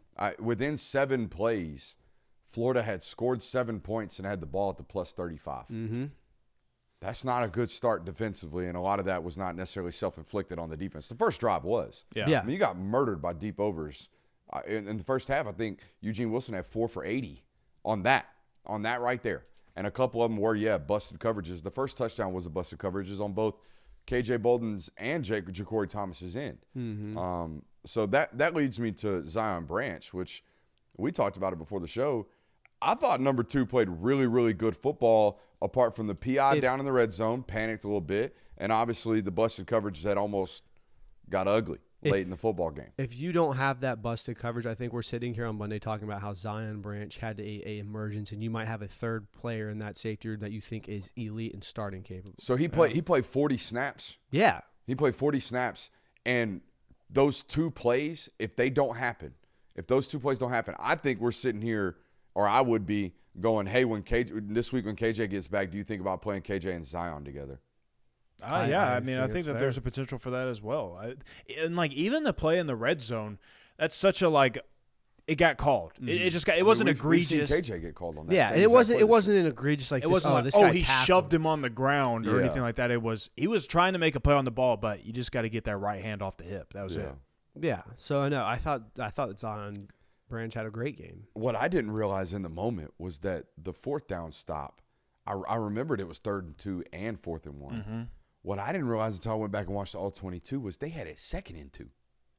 Oh, Yeah, really? Yeah, 2nd and 2. C.J. Allen stops quarterback lead Reed, jumps over the tight end, same play he had in the red zone, stops DJ Lagway for a TFL or at the line of scrimmage. Now it's 3rd and 2. Jaden Ball or quarterback run again, and Ellis Rob. Oh no, 3rd and 2. They give it to Jaden Ball and stuff him. No. They got stuffed on Jaden Ball. 3rd and 2 was the 3rd and 2 is another quarterback run. the supposed fumble that got reviewed. Yeah, Zion Branch yeah. and Ellis Robinson show up and stick. And then on 4th down, the defensive line gets off the ball and resets the line of scrimmage. That closing of that football game defensively was supreme. Yeah, I mean, anytime Florida's offense had to drive the length of the field and go score, I thought Georgia's defense played pretty well. I mean, it was just the 2 mishaps that you had on short fields that put you in a sticky situation. Yeah, I mean, it's probably one of the better defensive performances you've seen start to finish this season. There were obviously some moments where it's like, that cannot happen. Y'all but saving Wales? Do I ever? I don't think I'm actively saving them, but I said it in the walk and talk, man. I said you got to win those 2 critical moments. You got to convert on 4th and 2, and or 4th and 1, whatever it was, and you also got to stop Georgia on a 3rd and 7 when they're running truck sweep. That's what you got to do. You win those 2 moments, maybe it's a different ball game, or even add a 3rd one. Hey DJ, throw a better ball. Don't put it in the ref's hands. You threw it short, you put it in the ref's hands. Man. also it wasn't a catch. Also wasn't a catch, so said the head coach, the interim head coach, Yeah, he Billy did. He Gonzalez. sure did. I like him. I like that guy. Yeah. I like that guy a lot. I think Georgia likes that guy a lot. Mm-hmm. I think there's a lot of that staff that may or may not end up getting phone calls or may or may not end up, if they don't stay there, which they probably won't, they're going to get hired. I think that a lot of the coaching world respects a lot of those people that were over there Yeah, and at Florida. I mean, that's the funniest part about this Florida team is like their record is bad. Their results are bad. Their coaching staff is not bad. Their roster talent is not bad. It almost doesn't make sense as to why they were so bad. Turnovers and bad in the criticals. They're Yeah. terrible on third down, and they were terrible in the red zone, and they had terrible turnovers. And I think the coach was bad on special teams too, because at least with the numbers, it was embarrassing. Running 10 guys out on the field, running 9 guys out on the field on PATs. It's just stuff we can't do in a big-time job where we make almost $9 million. They were just so close. So dang close. Can't wait for those. Those are getting first class mailed. Ooh. First one-day delivery. Ooh. Yeah, buddy. Should we get to game balls? Let's do it. We good? Offense. Go ahead, boys. I got several options, so I can play behind here. I have a If you're few a options. Georgia Bulldog that was previously a Florida Gator commit and you end up coming to Athens and you have a game like that against the Florida Gators, you, sir, earn a game ball, Chauncey Bowens. At the beginning of the game, it was like, is this going to be another one where it's like, where's Chauncey Bowens the entire time? And then second was quarter for a minute. happens, you start feeding him. And I don't know, like to me, especially with it, like eventually, like when Georgia's having a rushing attack like they did on Saturday, where it's just picking up 5, picking up 4, picking up 6, like the entire game, I just feel like eventually one of these guys is going to spit one out. And Chauncey Bowens was the one that did it, and it happened to be the game-winning touchdown. Can I be a little skeptical? Sure. Good. Kirby said today that calf injury was just like an Auburn game thing. When has a muscle ever been just a one? Oh, it's just that day, that night. Did he take a stinger? You just get a helmet off the calf and it made him knot up or something? Could be. Yeah, maybe. Or is the coach downplaying an injury that made them break glass in case of emergencies against Florida? Maybe. Because, I mean, we did see Dwight Phillips early in that game. That's what I'm saying. Chauncey got dusted off midway through the second, midway through the third. Yeah, it was like It was 9 totes for 71 yards or something like that. It wasn't a ton of burn. No, it wasn't. He iced the football game. We have covered a football team where the head football coach says all the time, break glass in case of emergencies with regards to people who have lingering injuries. That is the display of what that looks like. In my opinion. I would No be, different than what Monroe did several weeks ago. He just comes up off the bench. but It's like, I have to play. I would be much more willing to buy into this theory if they didn't give him 10 totes against Ole Miss. It's fair. And he had 2 catches. Like he had 12 touches against Ole And Miss. you're 100% right, and so would Kirby be if he listens. He'd be like, that guy doesn't know what the hell he's talking about. This guy's gotten sporadic carries all year. Mm-hmm. You're right. It's been limited carries, which gets me to my next point. He should get 15 totes a game. He's the best back. Yeah. Any pushback? I don't want to push back on that. I'm not unhappy with the with split. that's the not a carry load. slight I'm at not. Nate I'm not. Frazier. It's not a slight at anybody in the room either. I'm just saying as the season goes on, as games get tighter, this guy should get majority of the You burn. know, maybe I would structure it this way probably. I think that Chauncey Bowens is the perfect running back to go and finish a game for you. I think that's the guy No that negatives. Like when we get into the fourth quarter, Chauncey Bowens needs to be the first guy getting the carry. Whereas Nate Frazier, I think he's a great starter for you. I think that's a great game opener for you. I think he can do a lot of things. He can do anything that you ask of him. But when it comes to the fourth quarter, we need a death march or we need a pivotal drive here. I think it should be Chauncey. I like that take, honestly. Mm-hmm. I didn't mean to be critical. Both guys playing good ball, though. Great ball. Yeah, I mean, like Nate, I mean, that's the other thing. It's like Nate's playing his best football Right. agreed. And it's not like the splits are like astronomically different. Like Nate had 12 carries on Saturday. Yeah. And that was without Chauncey playing in the first quarter. So I mean, We also have to remember that the quarterback's getting 7 to 12 totes a game. mm-hmm. And you're a football team that's going to run it 38 times a game. Yep. Yeah. And you have to also factor in Yeah. there's a third running back that we'll throw a Josh McCray in there every now On and short then, or a yardage. Dwight Phillips. And oh, by the way, Yep. we're going to run 2 reverses a game. That's also going to be taken up by wide receivers. Yep. So it's not like there's carries bountiful go around. Do you have another suggestion for game ball offensively? Yeah, I would honestly, obviously Chauncey Bowens deserves it. Zachariah Branch had a career day. Oh, Yeah. 100 yards. Like No you doubt. do not win that game without Did he what have Zachariah. 11 catches?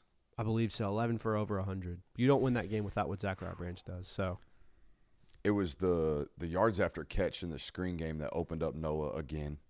You know, he talked about it today in his press conference. He said the play before that we had an explosive to Zach, and I think that Zachariah, and I think that's what they were concerned about. I think the biggest and best surprise from Zachariah is that when you got him, you knew that he was going to be this yards after catch guy, short area quickness, all that stuff. But the plays that he's made over the middle of the field, Oh, USC fans told me he had drop concerns. contested catches that he's Yeah. made this season on critical third downs, I think that's been the best surprise. He's doing it all, other than catching a 60-yard bomb, which you're not going to ask him to Yeah, do. we haven't seen a slot fade yet. We've seen a back shoulder on a I slot. did see that one. You're Yeah. right. But, I mean, that guy has been everything and more than what you could ask for.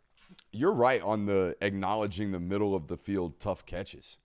I mean, I don't feel like he's lost one of those yet. no, he hasn't. And they're all third downs.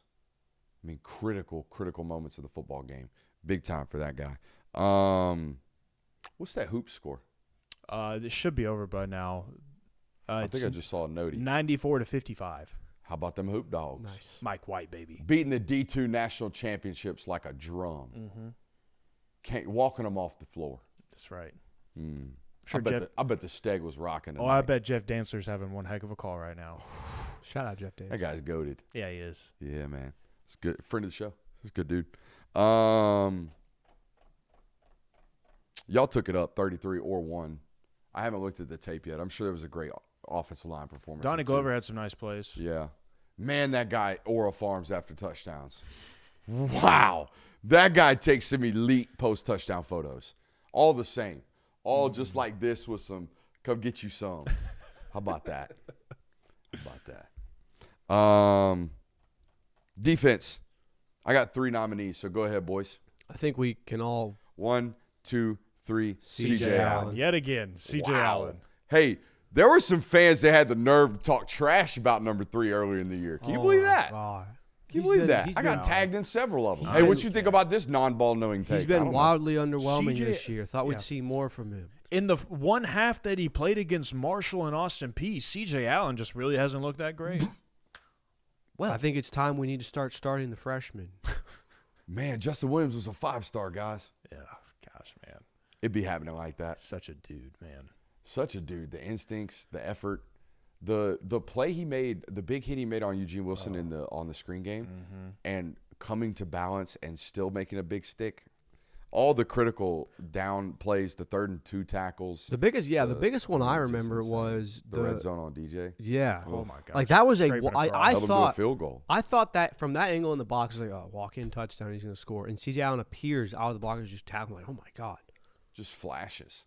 The best part about that play, if you watch the terrible audioed film study today, sorry about that, by the way, guys. The best part about that is he realizes what's happening, and instead of keeping the eyes on the ball carrier, gets his eyes parallel to the line of scrimmage so he can sprint full speed to get over all of the blocks.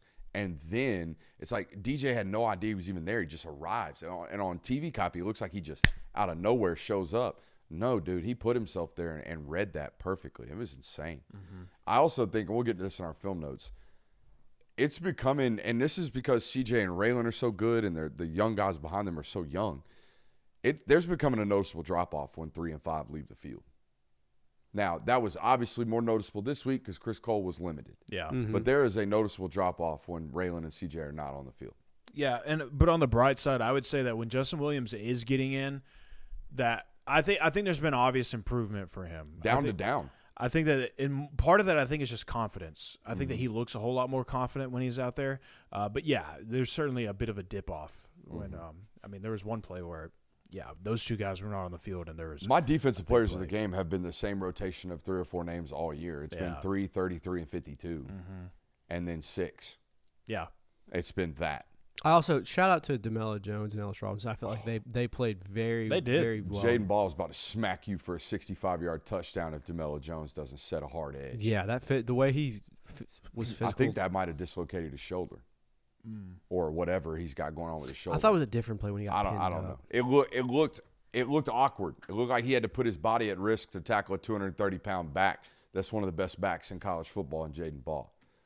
So there's that. I did give my game ball to Zion Branch just for the pure sake of that room had depth issues going into this one. You lose your starter, your star at safety, and then you got a guy who hasn't played a lot this year, hasn't been rotated in a whole lot, hasn't seen the field a whole lot, has to step in a rivalry matchup against Florida.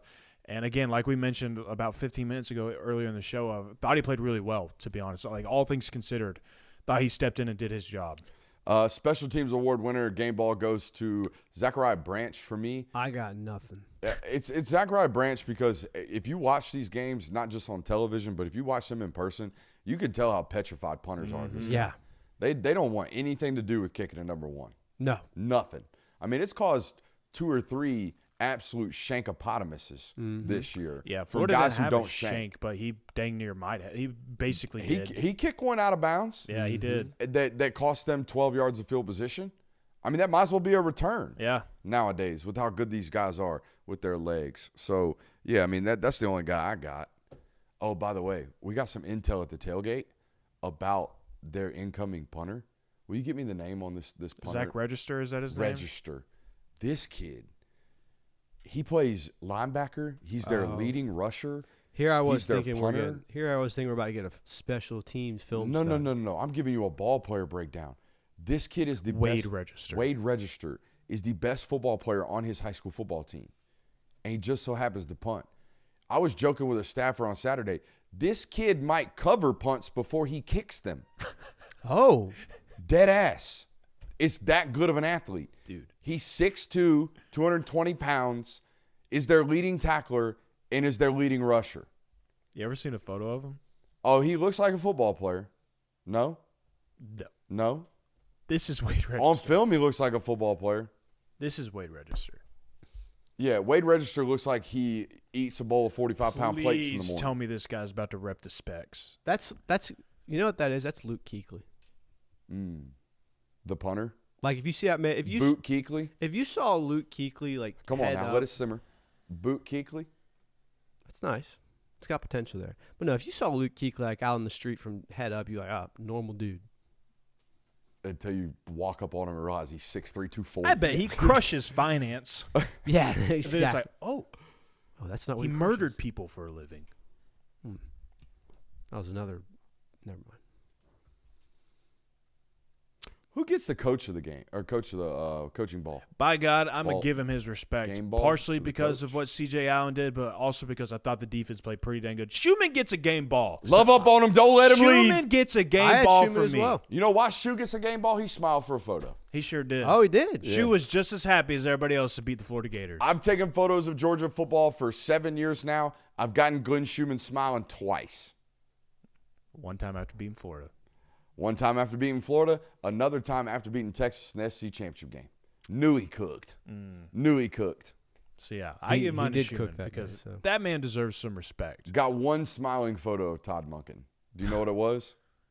The Natty. I'm gonna guess the Natty parade before he accepted the Baltimore Ravens job. This guy got it. Yeah. I remember seeing him. And smile. even, like, I took the photo and put my camera down and was, like, a little bit shell-shocked because he looked at me and smiled again and, like, pointed at me like, there you go. You finally got one. No styrofoam cup in hand, though. Oh. It might I have was been gonna under say, the that was blanket. probably the reason for the smiling. Might have been under the It was blanket. probably under the blanket. He had a blanket. It was nice and frigid that day. God, those were so cold. Got to get one of those soon again. That was fun as hell. You want some film notes? Let's do some film yeah. notes. Yes. I think you've conceded on the defensive side of the football that your best way to get home is through the middle of the offensive line. And I thought there was a play in the red zone. Raylan Wilson tackles the first settle for a field goal when they go up 10-7. There is a play where Elijah Griffin is lined up over the nose. Another edge rusher body type is lined up over the guard, and Ella Mendoza is lined up over the other guard, and Raylan Wilson is lined up over the tackle, and Chris Cole is lined up over the tackle, and both of the linebackers that are lined up over the tackle just kind of like spy rush, basically. They get upfield like 2 yards and then just kind of stop and wait for the quarterback to get pushed up off of his spot and have to leak either outside or inside because the inside rush is so dominant. And I'm seeing more and more, and they've been a big-time stunt team, TE team, but I'm seeing more of Our best way to get home right now is for Gabe Harris to run through the face of the guard. Our best way to get home right now is for Quintavious Johnson to run through the face of the guard. And that's good. It's good that you have found an answer to push quarterbacks out of the pocket, but that's all we're really doing. We're pushing guys out of the pocket.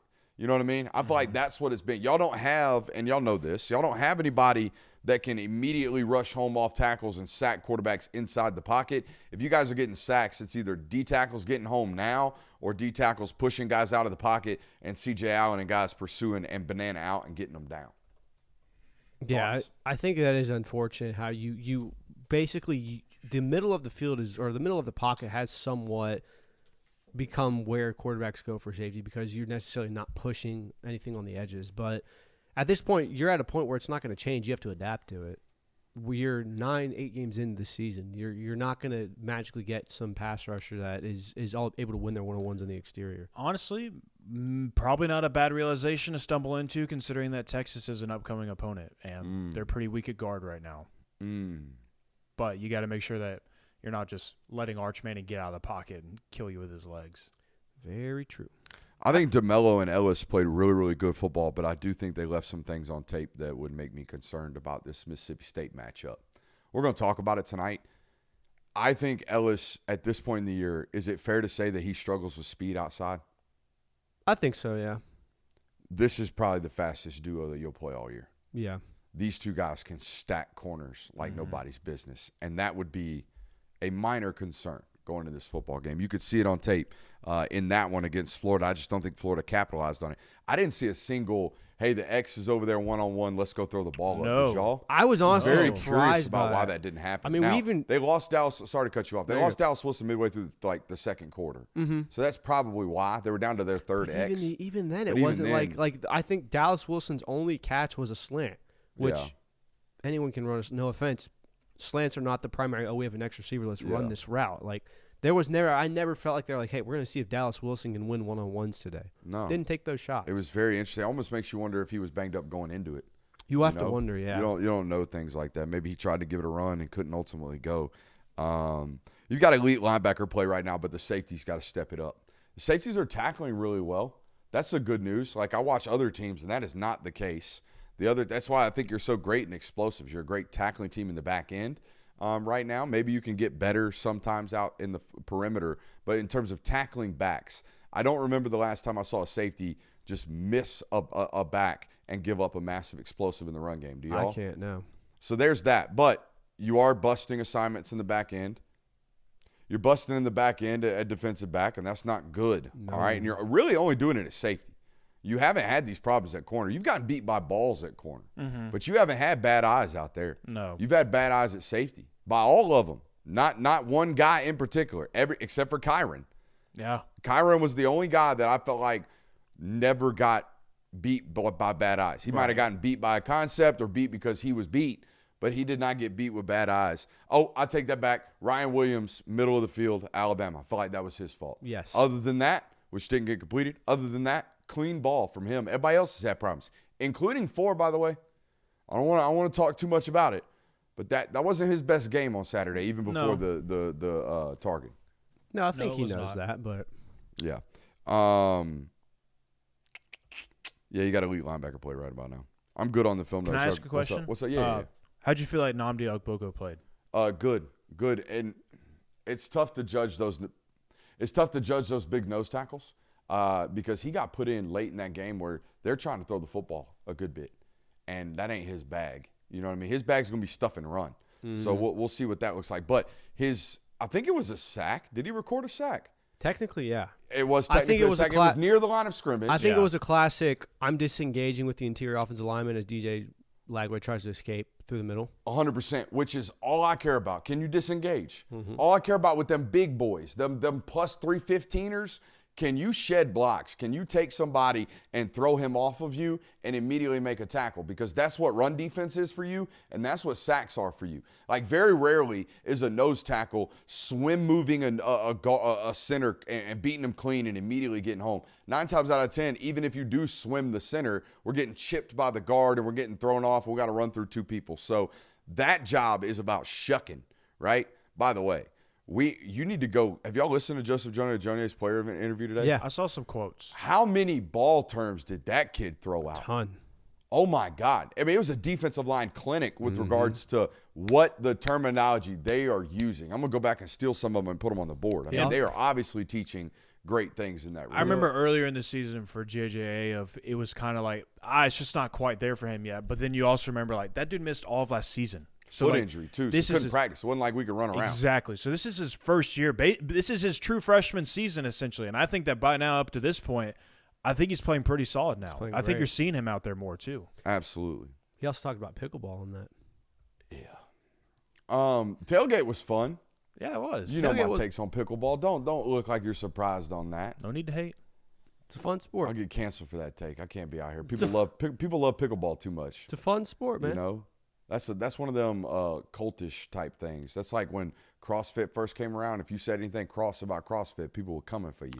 You say anything cross about pickleball right now, people are gonna come for you. I mean, I'm just a casual pickleball player. I'm It's not a fun sport. anything serious. It's a good time.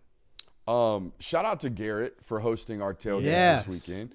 Fun time, dude. What's up? The Blackstone smash burgers were insane. Oh, I think we all ate about 4 or 5 of them. y'all thought I was lying, did you? That Well, man I was went last slinging. year. Oh yeah, that's right. I was there last year. They do it right. My man Garrett not shy on seasoning. No. You know, They look good. they were great. I ate them no bun. You know, they was that I ate a few good. no bun. Good stuff. I think what we did learn about that next year, or next time we do that, we're actually gonna make it like an event, not like a.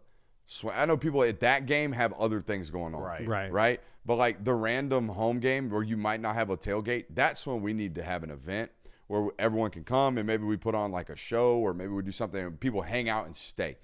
That was more of a, hey, swing by, say what's up to the boys, which we appreciate. Yeah, It was absolutely. really, really fun. Gave out all the T-shirts that we brought. There's a lot of people that showed up and had fun. Also, next time we need to let people know exactly where we're at. I felt bad for people that said they walked around that parking lot for a while. That's on me. Yeah. But, you know, when you build a platform, people tell you be very, very careful about putting out locations and things like that.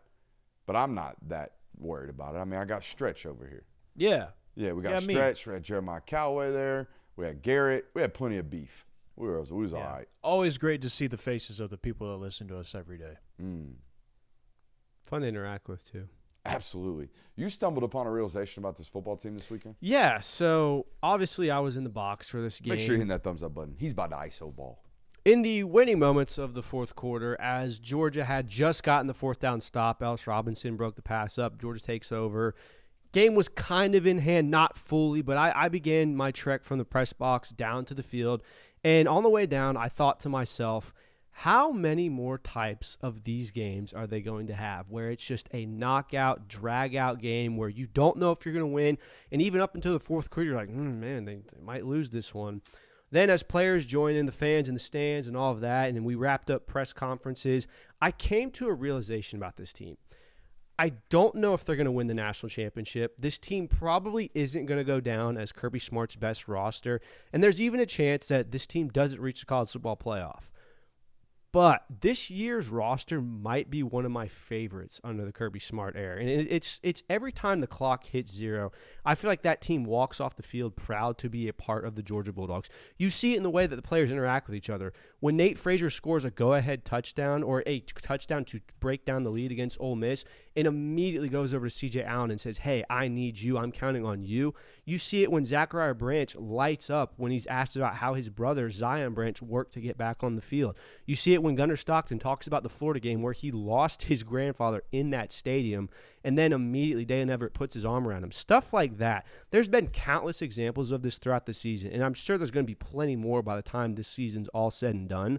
I can't promise you this team is going to go all the way. It's too hard to do that, and there's too many holes. I can't guarantee you that those holes are going to get fixed, but I can guarantee you this. No matter what combination it is, the 11 guys that are on that field are going to give you everything and do everything in their power to win. Not because they care about boosting their draft stock or looking good on tape for the portal or anything like that. It's because they love one another and truly bought into this team, and that's more than I think you can say about the majority of rosters in college football right now. So that's something to be proud of if you're a Georgia fan. I mean, I kind of had a similar realization when I was scrolling through Brooks's photos on the car ride home and editing those and finding all the best photos that we wanted to put out of. and it's the pictures of the Georgia players jumping into the stands. And this isn't an indictment on any previous quarterback at the University of Georgia, but Gunnar Stockton looked like the happiest person alive to be sitting in that swarm of Georgia fans in the end zone. And I can't remember a time seeing a Georgia quarterback have that big of a smile on his face of just taking in a moment of the school that I chose, the school that I rooted for my entire life, the guys that I stand next to every single day and pour it out every single day with. We just beat the Florida Gators. And just like him sitting there, like visibly taking it in, like taking that like it is different. You've gotten to see two of the bigger close road wins and editing photos, and I get to see it through the lens after these football games. You can watch this kid have these moments of, oh, what is going on right now? You know, he'll literally look up at the stands. He'll take a deep breath, and he'll have this biggest smile on his face, like, I just did that. Now I can take this in. And you're right, man. Like, and it's not all the other guys' faults. No. Okay, we've talked about it. This is the first guy they've unanimously loved. Right. They love this guy. They will go to war for him. And it's not just the players; it's the whole fan base feels this way about him. Now he's also earned this through his play style, through every time he goes and talks in front of a microphone, to every word anybody who's ever met him will talk about him and say. So he's earned a lot of this love that he gets, and certainly is deserved and warranted. But you're right, man. Like, you can see the joy. And I think that, like, Stetson had some of these moments, but, like, to me, Stetson's victory moments was, like, his have, like, an FU attitude to it, of, like, to the opposition of, like, yeah. It was I proved you wrong. Yeah, it was, like, that type of smirk and smile and warranted. gratitude. And, yeah, I was saying, understandable. Very understandable. No, yeah. Again, that's why I said, like, no indictment to the previous guys, because Stetson was a happy guy winning at Georgia. Don't get me wrong, but, like, there's just a little bit of difference when it, like, watching Gunnar go through these. And Look, all the other ones have been booed. He ain't been booed yet. Yeah, No. but it's not just Gunnar Stockton. And for as much as Gunnar Stockton has been a success story thus far throughout the season, as much as I think we can all say, the whole team feels we this love. way. It feels like you're watching a group of friends play football at the collegiate level. Yeah. And I can't really remember a time when that's happened. We've seen excellent Kirby Smart football teams. I can't necessarily, and there were some really close moments of that. It feels like everyone on this roster is friends with each other, and I know that's not necessarily the case. Well, no, you're hitting on a good point where that we used to, like, I feel like the last 5 years of college football have been my constituents, my listeners, my people that love college football have told me, I don't know if I love this as much because these kids and these football players aren't playing for the logo anymore. Right. They're playing for themselves. And now you get a football team that every single Saturday does nothing but play for the logo. It's nothing but. We've had multiple iterations of this. The Ernest Green photos scream this. The Ernest Green photos of him leaving that Auburn game, a game where for the fifth straight week in a row, he's had back problems and can't go out and play, and just got the biggest smile on his face. And you see the same exact photo of him leaving the field after Ole Miss, in which he actually got the play. And you cannot, they're the same. It looks like that meme from The Office. The two photos are the same. That's what this team is. He's talked about this with Colby or Noah Thomas. Yep. Right? Noah Thomas has been locked in. Nothing's changed about this kid. Attitude's the same every single time. I talked about this after leaving the Ole Miss football game. I tweeted a video about it. You got to watch this team in person. If you can figure out a way to do it, watch them pour it out, man. Watch them pour it out. I hope you get a fourth quarter sweater because that's when they're at their best, man. I mean, even two other moments I can think of that correlate to this are, number one, I mean, Colby Young was at the game this weekend, a guy that is not playing. His season is likely done. He's on a scooter, and he makes a trip down to Jacksonville, and he's high-fiving all his buddies going out on the field pregame. And then the second one that I can remember is after the Alabama game. I can remember Chauncey and Nate both talking about, like, you know, Chauncey has this great game against Alabama. You know, Nate, as a starter, there's probably some type of feeling that most would assume you have of, like, that sucks. This guy's playing better than I am because I screwed up and I fumbled the ball. Maybe I'm losing my spot. And it's all nothing but love that Chauncey and Nate both have said, like, we love each other, man. Even better, there was a moment in that post-game press conference where somebody asked about Nate having in a bad mental spot or being in a spot where his mental could be impacted. And Chauncey stopped it immediately and was like, no.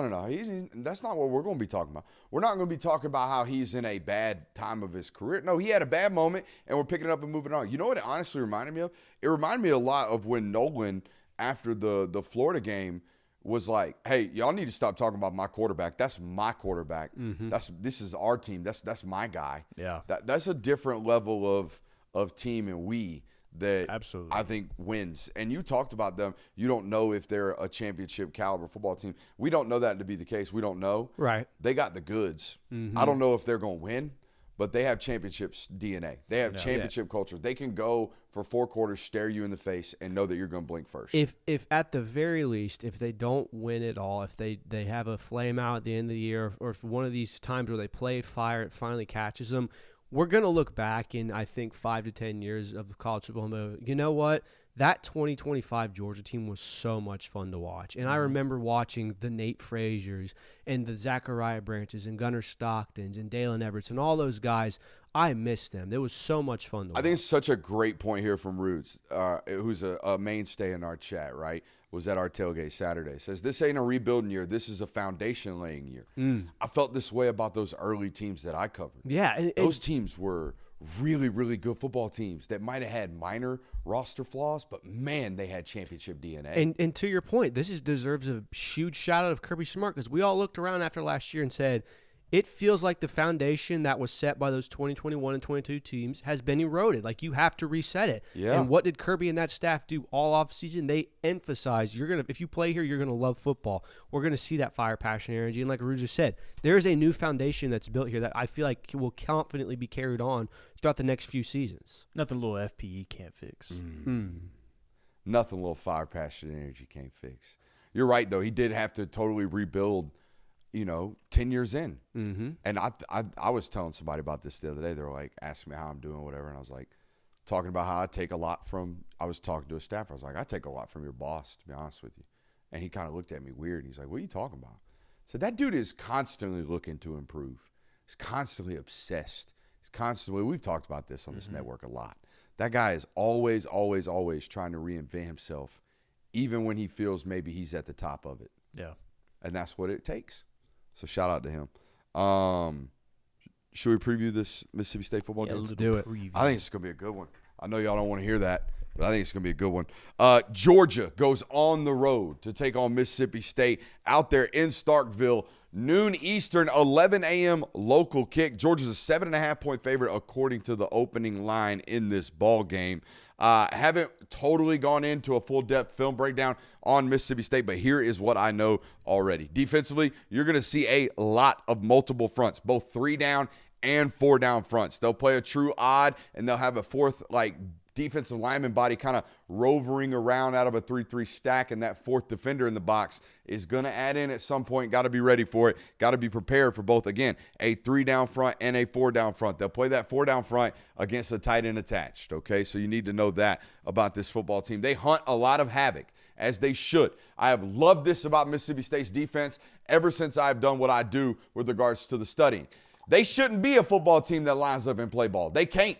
They just line up and play ball every single Saturday. They might get beat on the defensive side of the football. They line up and they hunt havoc. They hunt negatives. They hunt interceptions. They hunt turn you over plays. They hunt get off the field plays now, even if it opens them up to explosives on the back end, right? And how do you know this? It shows up in their havoc stats. They lead the conference in interceptions. Kirby talked about it today. This is one of the longest defensive back units he's ever seen, and it helps out clog passing windows because being a multiple front defense, they don't play a lot of man. They're a zone football team. They'll play a lot of different coverage units, play a lot of exotics back there, try to lie to you pre-snap and change the look post-snap on you guys. So that's something that the quarterback is ultimately going to have to be prepared for this weekend. I've already been tipped off about a football player you need to know about. Nose tackle, number 92. Was a former top 100 recruit out there at Texas, has transferred to Mississippi State, has been playing there and playing really, really good football. He is a disruptive playmaker for this defensive line unit. They got a lot of them. Anytime I see a defensive lineman in this conference rocking 22 or 23,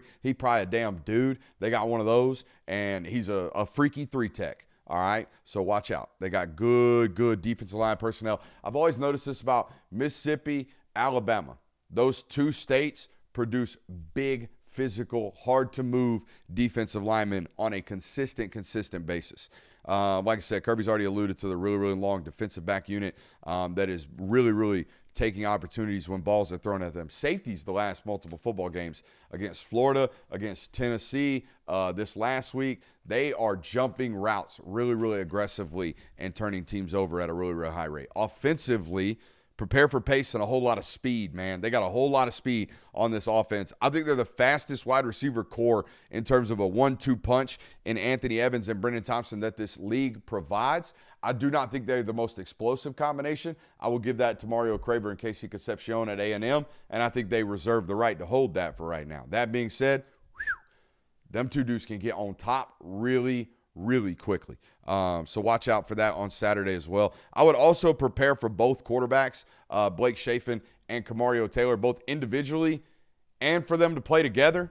They play them both at the same time. They will basically run Wildcat, but the Wildcat running back is Kamario Taylor, a top 100 quarterback that you wanted, that you recruited very, very heavily down the stretch in that 2025 class. I feel like I can foresee what Georgia's game plan will likely be in this game, like offensively speaking, considering what Mississippi State has been doing they're going to try and take the top off of you, and they've been doing it to a lot of defenses so far this year. I mean, you mentioned like they've had close games, overtime losses to both Tennessee and Texas. Dude, every conference game has been tight for these guys. Other than Texas A&M. Other than the A&M game. Every conference game as of late has been tight for these guys. I thought they had a major culture win last week that could – I know it's Arkansas. You can say what you want. But they're down, I think, 17 in the fourth in that football game. Yeah, that comeback was pretty Ain't insane. won a damn conference game since 2023, and they find a way to keep fighting in that one. After what's happened to this football team the last 3 weeks, that's a big-time culture win for that football program. Yeah, I mean, this is a Mississippi State defense that struggles to stop the run. I think they're 95th in the country in rushing yards allowed, something that Georgia's been able to do successfully the entire year.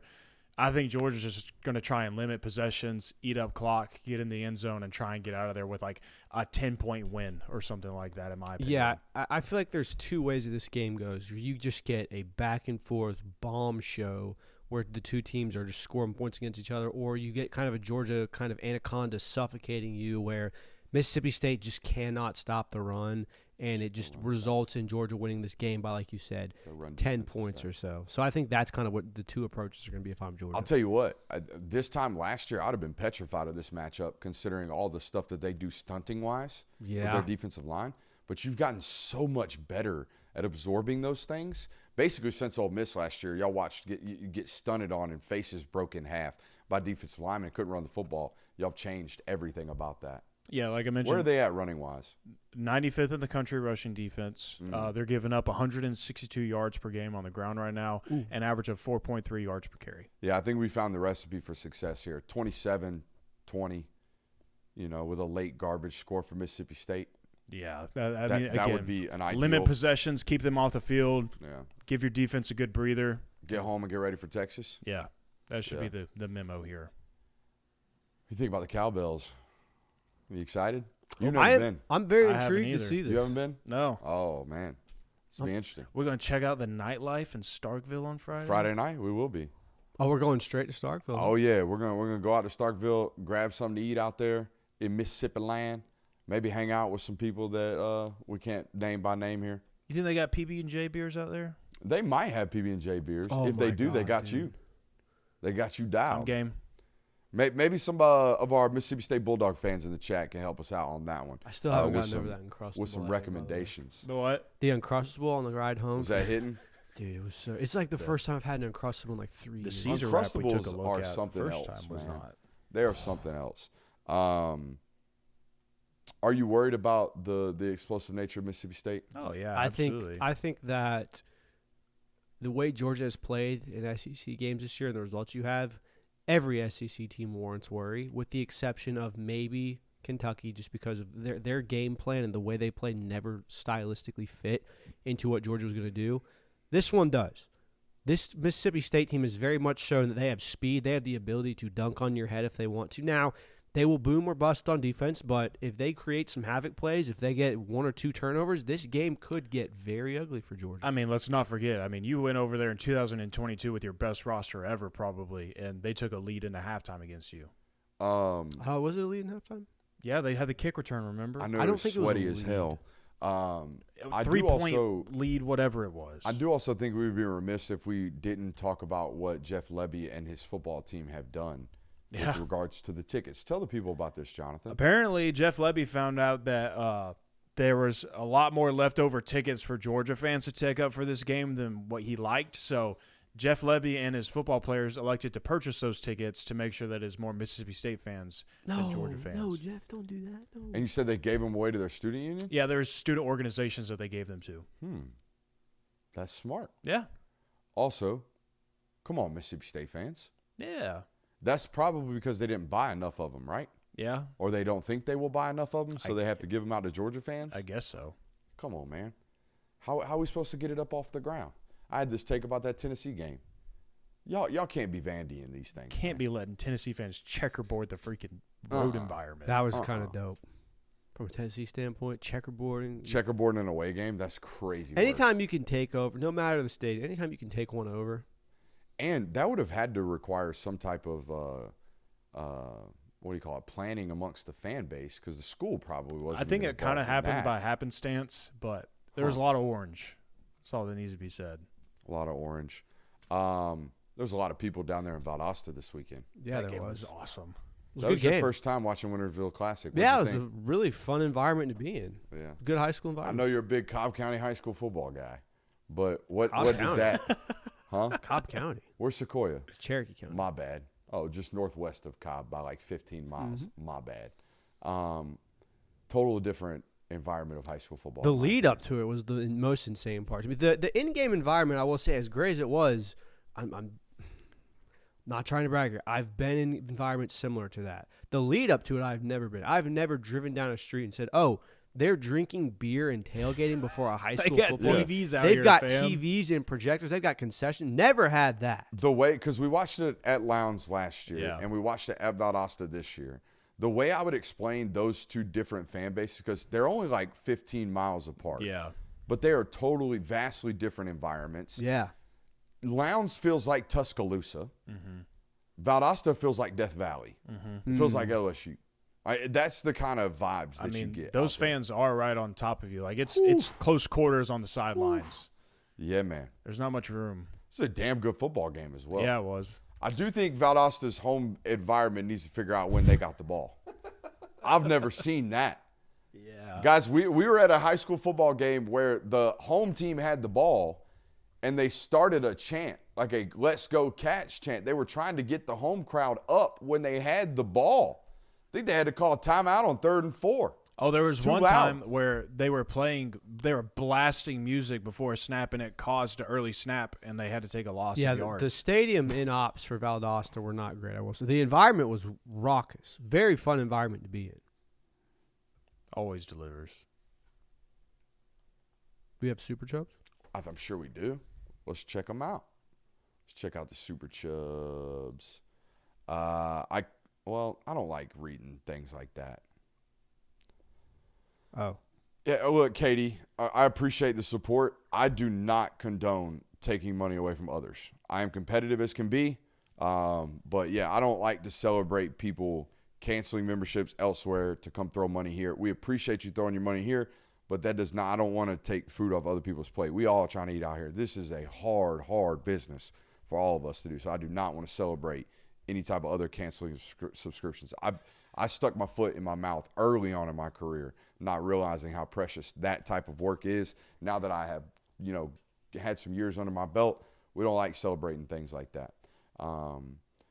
Scorched 13 MD says, congrats on 80K, well deserved. 601 Productions just wants to give us 10. We appreciate that. Hell yeah. We appreciate that. Hey, 80K on the way to 100. Hope to hit it by January. By the way, for those counting, that's over 30,000 new subscribers since August of this year. For any of you folks watching right now that might think that's impressive. Maybe like, I don't know, sponsors or other things. Appreciate you guys for being here. We'll see you next time.